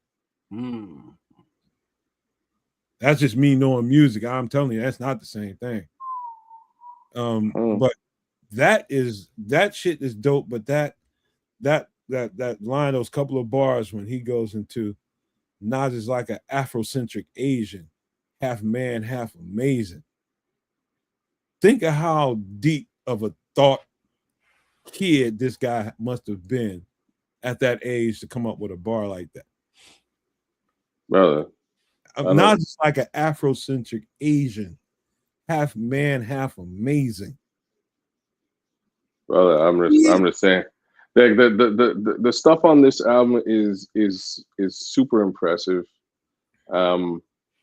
Personally, though, you know, his two, like the two verses I like the most aren't all in this album. They're either just before this album or just after. So just after this album, it's on Verbal Intercourse on the Purple Tape, Raekwon. That's my favorite hip hop verse, period. The other one, if I what's that? Was the best all around Nas track in my opinion. With Lauryn Hill. Like people love that song. I don't love it as much as other people, and it's just because of the general commerciality of it. But people love it. Like the Wonder Twins, man, to me. Yeah, I won't take anything away from it. But I actually really like his first verse. So in the chat, King Booker was talking about MC Search and how Search helped get him put on. Search is a bit of a dick for coming out and saying it like that. Yeah, he kind of helped Nas get he helped Nas get a deal as basically as a like low wallet share A&R to become an A&R. All right. That also incorporated putting him on a track on the MC Search album at the height of Nas being hyped up. And Nas was being hyped up because of the verse I'm talking about, which is the verse off of Live at the Barbecue on the Main Source album, which is mainly produced by two Canadians. I'll put that out there, and Extra P, Large Professor. But his verse in Live at the Barbecue is crazy. And it's just a 16-year-old Nas who cares about absolutely nothing but writing the dopest track of the time. And he might have. Like his verse is like, I'm not even gonna repeat the stuff he says in this verse because it's not really what you find from Nas ever again. It's just, you know, Nas filled with testosterone, you know, friggin', you know, just being wild with it, right? Just open-ended and wild. And it is a crazy verse, man. For those of you who haven't heard it, Live at the Barbecue, Main Source. First verse from Nasty Sleep good. Hey, sleep good, Crimson. Sleep good. Right on, Crimson. Yes, sir. But yeah, we got go ahead, Trick. Yeah, I was about to say I'm trying to remember that verse, and I'm sure I can, but you know, thanks to Howard in the chat, now all I can think of is the 5 Heartbeats because they brought up old Eddie Kane Jr. Yeah. And it's like I can't think of any other song, but nights like this, I wish that raindrops would fall. We're gonna do one more, and trust me, y'all, I got like 3 more to do, but we need to get up out of here. If y'all want to, we can do it, but we can stop here. Yeah, we can do one. We can do one. One more is good. I'm gonna try to get a good one. All right, this is gonna be a good one, I guess, for the out of town guy. Raindrops would fall. Okay, I can do this. There you go. Business is unfinished business. EPMD. One of my favorite records ever. All their records are one of my favorite records ever. So I'm one of those people who had every single EPMD album like as a collection. And shout out to my boy CJ for that, because he had most of it and just prompted me to go get the rest of it. This album is which album? This album is number 2 or 3. Second one. Now this is Unfinished Business album by EPMD 1989. Yeah. So what you're saying? There Total chaos. Get the Bozak. No Mass Confusion. Sorry, keep going. Jane 2. Please listen to my demo. Haircut like Anita Baker. It's time to party. What's that song that comes on like don't. That's the next album. That's Manslaughter. No. That's Who's Booty? The Big Payback. Strictly Snapping Necks. Knick Knack Patty Whack. Give a Dog a Bone. Ayo. You had too much to drink, and if it wasn't, you overdid it, Holmes. We're gonna get some big. Hey, Howie, keep tuning in, man. Howard, we're gonna get some big. We could have got to it tonight, but we ain't gonna be able to get to it tonight. Rough, yeah. This is one of like it's not like it should not be in people's top 10 albums of all time or anything like that. Personally, I don't think so. But hip hop, come on, man, stop. I'm just saying it is definitely one of my personal favorite albums. You know what I'm saying? Like that's what I'm gonna say. If people want to, people out there love this album, I agree with you, because this album holds a special place in my heart. The song "So What You Saying" might be, in my personal opinion, it might be one of the most important hip hop tracks ever written, and it's quite literally asking rappers like, "What the fuck are you talking about?" Yeah, like that's what the song is about. And we've gone through a sort of an era in the year 2026 where rappers were just mumbling shit, and people were like, "Yes, this is awesome," and nobody was asking, "So what you saying? What the fuck are you talking about? Are you saying something? Do you actually have some kind of a message? Is there anything of substance in this?" No, cool, but not cool at all. Let's think about the 2 guys that's on the image here, and their choice in vehicles. One takes a big body Benz. One takes looks like a TA or something, a Trans Am or some kind of Camaro or something. Whatever it was, but think about how different that is. It tells you a lot about each one of their personalities. Man, that's one little side piece, but the music, we all know the music comes from E. Whoa. Well, whoa, my ass, we know that. That's not at this present time. That wasn't true. They split on. Stop. No, they both did. Give me. Are you trying to tell me that PM one goddamn record that Paris is responsible about that became a hit? You're saying that Paris Smith did none of the production on this album? Look, everybody, just look at the interviews, man. Just look at the interviews, and you will know everything you need to know. Paris was the guy that was running business. E was the one in the studio doing the records. He ain't got nothing really to do. He might have brought a sample to E. E went and tore it up. But yeah, he's not a producer. Okay, I'll take your word for that. My understanding at this present time, he was doing some of the production, and eventually he wound up giving all the production to Eric because Eric was better at it. The songs that Eric did produce were actually the more, the things that people would consider hits, right? That came off of this album. You know how I figured it out, kids? It's when they broke up. When they split up into the Def Squad and the Hit Squad.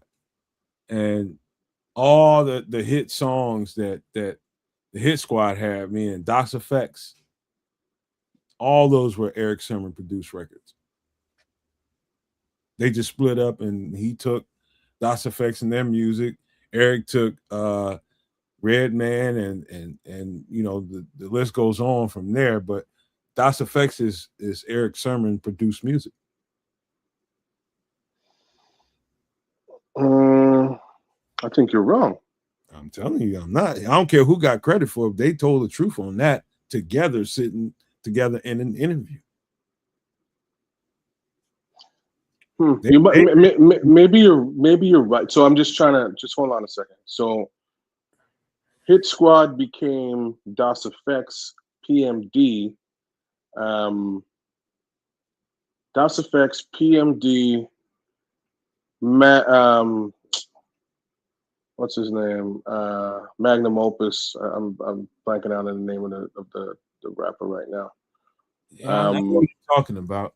And maybe Top Quality was the name of the rapper. And then then also the two white dudes that never dropped an album. Exactly. So the other side of this is Keith Murray, Redman, K Solo, Eric Sermon, K Solo, who just sort of came. All had hit. Well, the only reason I'm saying is like K Solo didn't do much after. Like he has an album that was again like more part of the original Hit Squad before the split. Right? K Solo after didn't really drop an album. He just dropped a couple of tracks here and there. And they're dope tracks. He got more down with BDP. Yeah, exactly. So I'm trying to tell you, the more talented of the two, we found out as soon as they split up. I agree. I completely agree that we found out that not only did we find out that Eric Sermon was more talented, we found out that he was a very talented producer. We also found out another piece to the puzzle here, which is a major piece. So Eric Sermon, in producing certain things directly after the split, got sued for sample clearance by Parliament P Funkadelic. Yep. And it cost him somewhere in and around $1 million to secure the use of Parliament's, like one of Parliament's more famous samples. I believe it's right off of Atomic Dog. That being the case, a lot of the production by Eric Sermon after leaving EPMD was rooted around utilizing the sample because he spent $1 million on it. And I don't blame the guy. The upside is a lot of stuff was just like, you sample that song, you're just getting funky shit. I don't care what's going on. You know what I mean? It's Redman's first record. What's that? All over Redman. All over Redman's first record. All over that album for sure, man. What the album has, you cannot have What the Album without that Parliament P Funkadelic sample. But he continued to use it on most of the other stuff that he dropped. Watch Your Nuggets, which is off of another track, another album. His stuff on Who's the Man soundtrack was again also heavily rooted in that sample. He really worked that sample to death, and it helped him, man. It helps really solidify him as a production mind, and not just the Green-Eyed Bandit second rapper in EPMD. So I truly have to say that. You know what I mean? The difference between, like, just to go and prove a point for you kids and what you just said, the layer onto that, you think about who you give great production credit to, somebody that takes samples and other people's music and twist it into their own version of what they want to do with it. That takes a certain amount of talent, I guess. Mm-hmm. The real talent comes when he just got taken to the bank about all the sampling that you're doing, because the first EPMD record was all sampling, second record was all sampling, Third record, there's a lot of sampling there, but after that, you know, when Eric Sermon did his first solo record, that's when I realized that, oh, okay, this is a lot of him producing every knick-knack, tic-tac in that beat, because he got tired of getting taken to the cleaners about all that sampling. Well, you explaining? No, you're right. Like, you explaining that also explains like the amount of sampling time that a machine would give you during those, like, each one of those years up until that split. So, you know, in 1989, you could probably get about 8 seconds of sample off of a machine. So that's why you're probably not going to get sued, because it's such a small piece of data looped or chopped up and then manipulated that it's harder to discern. Once you get up to, you know, 1993-ish, you can probably do 32 seconds to 64 seconds. Isn't that the TR-808 era? There you go. Right. So now you're getting closer to TR-808. You can do things a little bit longer, and the samples become more recognizable. So now it's like, oh shit, that's my song. I swear that's my song. I'm gonna sue this motherfucker. You know what I mean? That's basically how things progress up until the next 5 years, and you really get like, you can sample an entire song if you want and do whatever you want with it. Right? Just sort of a progression. But he got caught up in it, and he got sued in a major way, and figured, you know what, if I got to pay these royalty checks, I'm gonna get my money out of it. And rightfully so. I mean, they should sue him, and you know that's no. The record companies are supposed to clear that for him. He shouldn't see any ramifications to that, but the record company left it on him. You know what I mean? It's just bad business practices all the way around. If you're going to use somebody's stuff, as soon as you hear the record and find out that it's a sample from this artist and that artist, I just always hated the way that has been going about in the music business. That there's so many people that have had their shit just abused and not received compensation for it, and the structure of the music game just blocks out all these artists that make all this original great music. It sickens me. You know, as much as I love EPMD, you know, whoever that record company is, Sleeping Bag Music, you know, they should have been taking that, you know, right to the chin. Of course. It ended up being Eric Sermon. The way it should have worked is, you produce your album, you submit that to Sleeping Bag. Sleeping Bag vets the album, recognizes what samples are on the album and that might cause and create a lawsuit. You then go to, you know, whoever holds the license for those songs or owns the intellectual property, and you make them an offer. Hey, look, my artists have sampled this song. What would you like for it?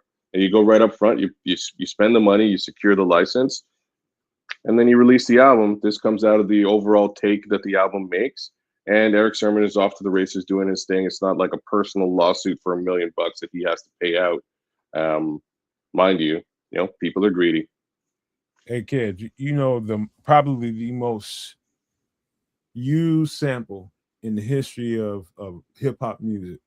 It's probably a song called "Think" by Lynn Cobb. You better think. Don't think. Yeah, probably far and away, and you probably got some funkadelic stuff in there. I was just gonna say, I think Atomic Dog is a close second. It's probably right up in there. Maybe some Roger Troutman stuff in there. But I guarantee you, just to show you the nastiness and the filth of the music industry, I guarantee you she really sees none of those residuals if she's still alive. A, she's not alive. B, if it goes to her family, it's been renegotiated at for pennies on the dollar, and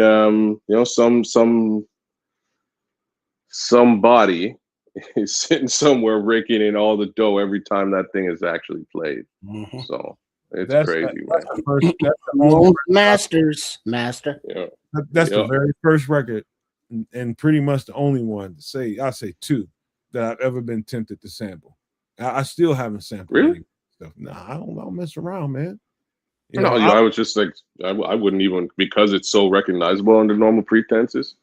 It's personal to me. It's personal to me. It's not about what I want. It's about, okay, if I use it, who's going to get the money for it? In other words, so if I use it, who's going to benefit? I ain't giving you no. I know I can tear that fucking sample up, but it's going to pay somebody else outside of the people that deserve to be paid. That's it. Tricky industry with respect to all of that. But tricky. You know, back to the album itself, I think like please listen to, they just did an updated video for Please Listen to My Demo very recently, so by all means go check that out. It's actually kind of cool. Anime video? No, it's not anime. It's just updated. It's Eric and Parrish. Anime version of it out there too. Really? Okay. Maybe I don't think there was any anime in the one I saw, but there's a cool updated one. I just saw it the other day. Love that song as well. Love the sample in that song. It's one of the most classic hip hop samples. But again, this album from front to back is in my opinion a hip hop classic. I used to bang this album out all the time. And you know, it goes right down the line with the rest of their albums. I'm a huge EPMD fan. To this day, truly am. Love Eric Sermon and all his stuff, and at the same time, Parrish Smith. Not to take anything away from Parrish, man.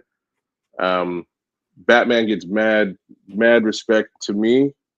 PMD gets mad respect from me because the slow flow, man, is underrated. Is all I really have to say about it. He's saying exactly what he needs to say without any level of additional haste, and he's putting it down the right way, man, every time. And then something else about this album cover that you wouldn't realize unless you were there, but it's like the Jordans, the Chevy IROC Z, Camaro, back in the day, the fisherman hats, and the fisherman's hats, that was their thing. Identity. That was the flavor. That was the drip. That's what it was. Is he wearing a bat utility belt on this cover? Where's people? Oh, you can't see it. You can't see it because he's wearing the baggy gear, the Zumbas, the bodybuilding pants and like the baggy stuff. Yeah. The 4-finger rings. This is a timepiece just looking at this cover, but at the same time, like he used to rock a bat utility belt and it was like his thing. He used to call himself Batman. Yeah.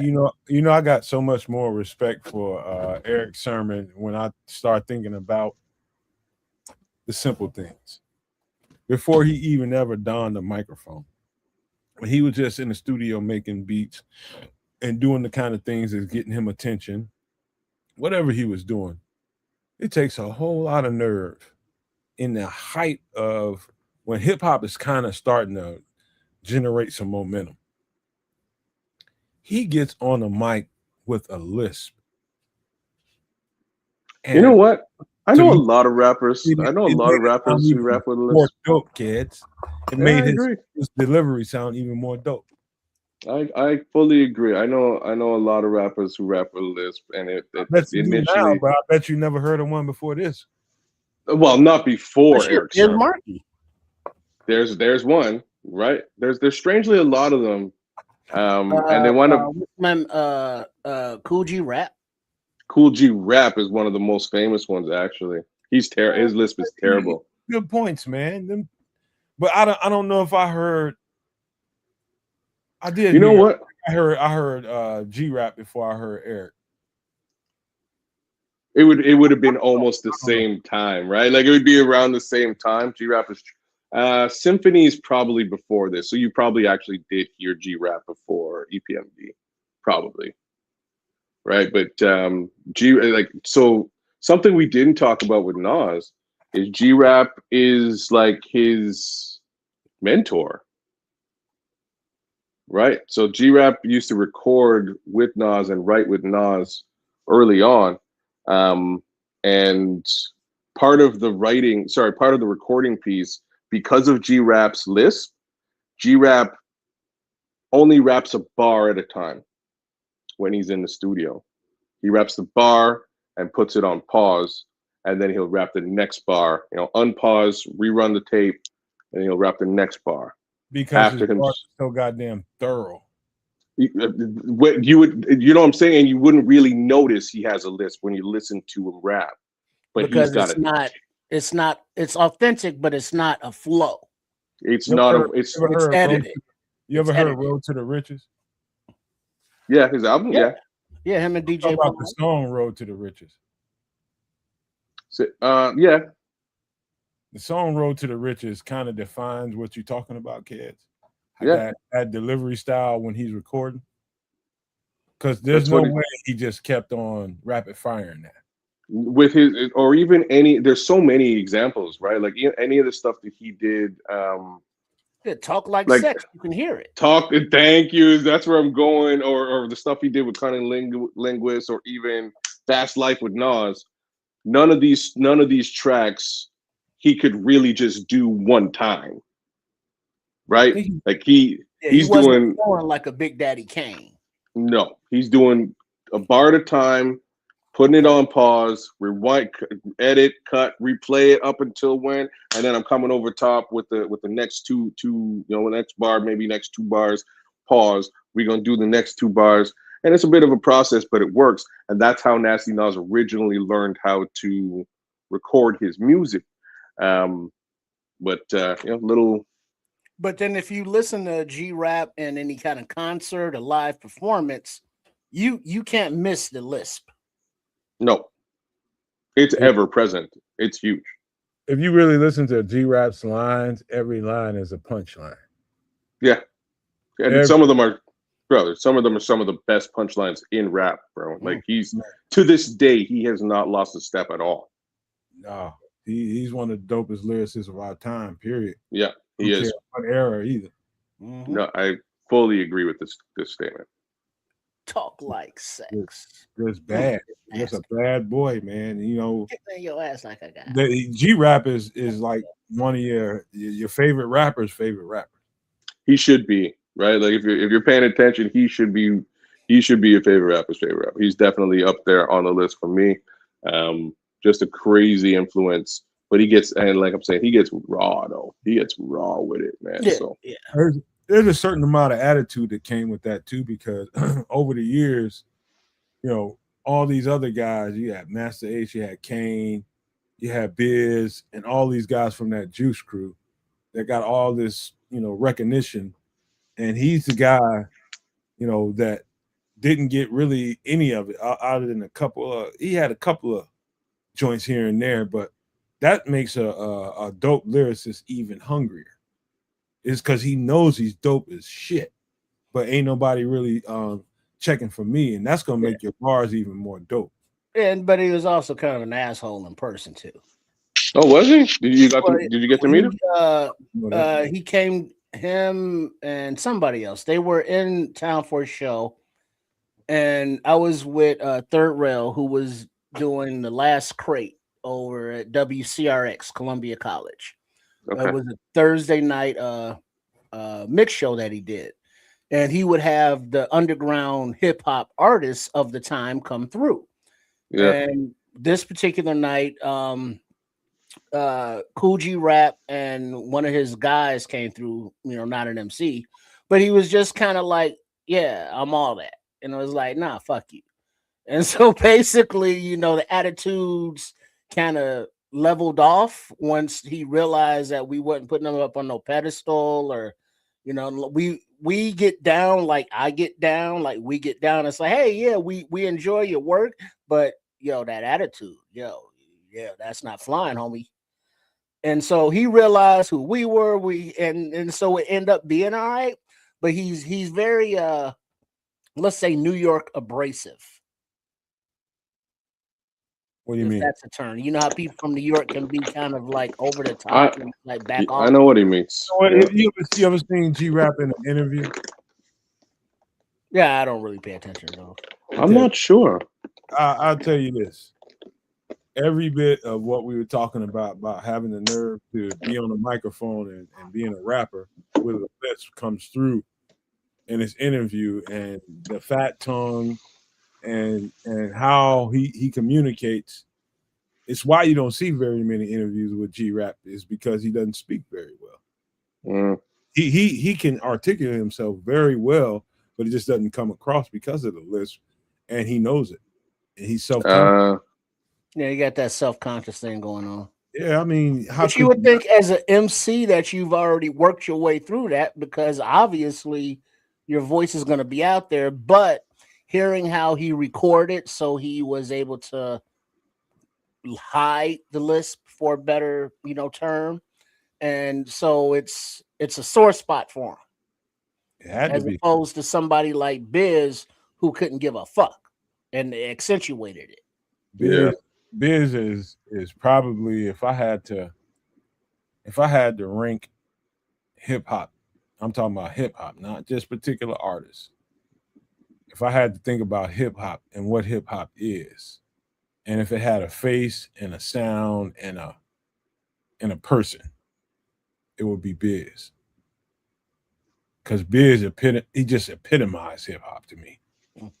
I mean, even as goofy as wasn't a lyrical guy at all, but I mean, but him and his presentation and how he went about hip hop is what hip hop should be to me. I mean, he is the epitome of hip hop to me. Biz Markie, that face, his image, the big dookie ropes, the loud chains, the big hats, and that is hip hop to me.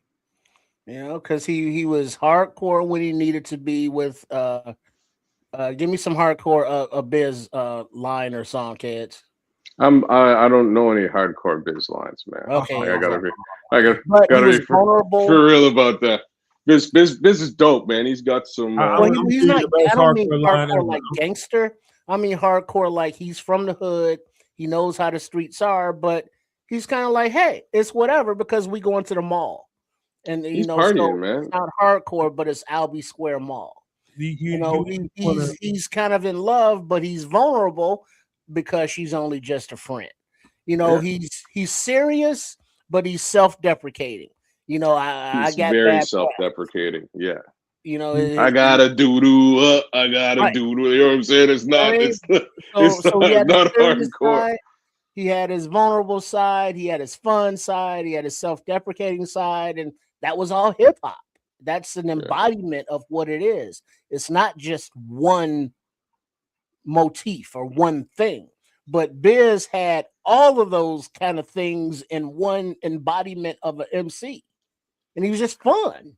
And that's he was fun. He was having fun. Here's a couple of bars for you that explain who Biz is, and I'm talking about his delivery was so unique and how he presented. It's a line. I think it's Go Bismarck. It goes, ha, ha, ha, ha, ha. Check out this bizarre rapper style used by me, the BIZMARKL with the EN. You will be agreeing. Just spelling came from Biz in a rap. That's where, K-Solo. All his shit was he was original. Yeah, absolutely. At the time, for sure. Nobody else had done it like nobody else really did it like Biz did it. That's why he said it. He started off the line with ha ha ha ha ha. Check out this bizarre rapping style used by me, the BIZMARKL with the EN. It's just the dopest shit ever to me. Just that right there is the dopest shit ever. I'm like, you bad. And the beat hitting at the same time. Burn. Yeah.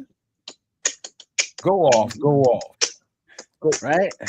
That was a nice album, nice conversation right there. PMD, Unfinished Business, leading into a little G rap, leading into some more Biz. You know what I'm saying? Hip hop. That's what it's all about. Real hip hop, man. When hip hop was just absolutely, it was let's just say innocent.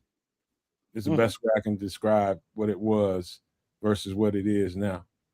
The innocence, it was just all bars, beats, and little competition came in there when competition came with MC Shan and KRS-One and the bridge is over, all that kind of stuff. But it was honest to goodness, battling on a microphone. That's it. Right on. And shout out Howard, who's been hanging out, Howard Hall, loving the hip hop conversation. And once again, nights like this, I wish that raindrops would fall. Bumped out of my head for MC8 Gia. The Menace to Society from that soundtrack. Growing up in the hood. Hey, give me my joint, fool. One of the next few breakdowns we do about records, just giving y'all a heads up and chat, stay alert, and give me some comments. Give us some comments in all 3 shows. We're gonna break down the dopest soundtrack you've ever heard. Menace to Society, Spawn. Ooh, yeah. It might be a little tense there, man, because I got some ideas, man. What was it might not even be rap. The Mario Van Peebles. He had a movie with Big Daddy Kane and was Father Time. About it was a Western and shit. Damn. They were outlaws. Movie too. Isn't that a Western movie? Yeah. I know what you're talking about. But that soundtrack was pretty dope. It was actually a good soundtrack, bro. You're right. I'm sorry. I don't. I tell you a dope ass soundtrack that ain't got nothing to do with hip hop, but just dope from beginning to end. It's fucking Love Jones. Blow, not Blow. Check that. Not Blow. The other one where they were undercover cops. All right, let's not litigate the soundtrack. Let's do this. Now I got to look it up. We're gonna have to do this on another show, y'all. We got all right. We got to get up out of here because that can turn into another 2 hour long conversation, guaranteed. Because there's so many dope soundtracks out there. I'm about to name drop some shit, but I'm not gonna do it, y'all. We're gonna get ready to wrap this thing up because my man is in somewhere in the bum F's ends of Canada somewhere where it's probably somewhere where there's been some juice going on around him in the bed. Rush. There we go. Rush. 1991. Dope soundtrack. Check it out. Okay. Jason's Lyric. That's a dope. Ooh, Jason's Lyric is a good soundtrack. So is man. Shit. What's the one with Tupac? With Janet Jackson? No. That's Jason's Lyric. Who's the Man? No, not Who's the Man. It's a hip hop record. The Show. The Show is a dope soundtrack. The Show's a good soundtrack too. That's not a dope soundtrack.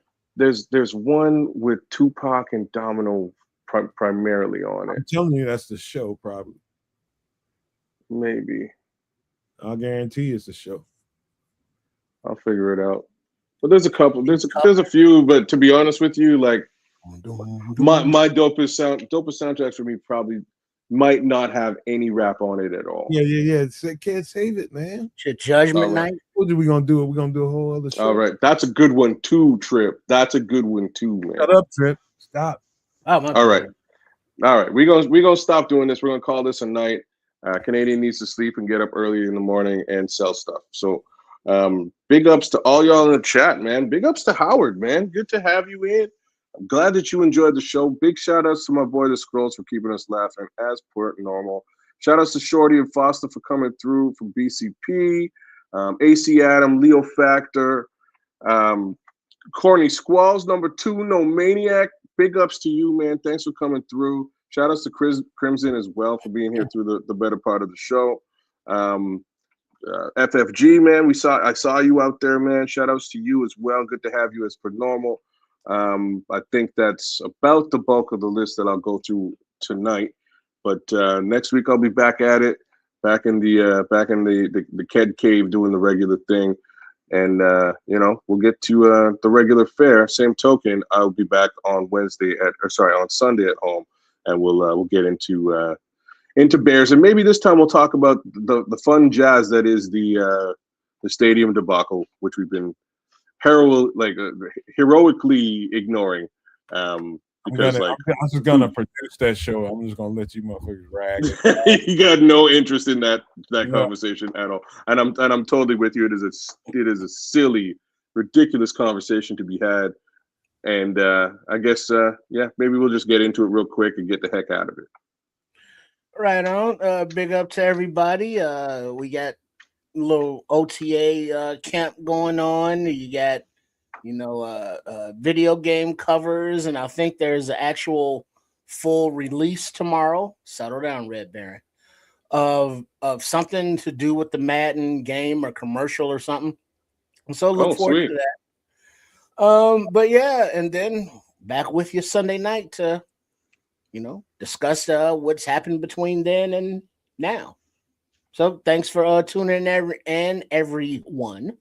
But make sure you are subscribed to all 3 channels for all 3 of the creators that are with y'all Sunday and Wednesdays at the Nomad Network, Keds of Canuck, and Triple R SCS Sports Chicago Style. Hey man, this was a fun show from beginning to end for me. It was a relaxing show. Not only because I didn't have to put some of the extra work into doing some of the other segments, but just because I needed a night like this to just relax, man. The stuff that I've been up to, I just needed some good time to just kick it about some cool shit to talk about without any of the extra drama.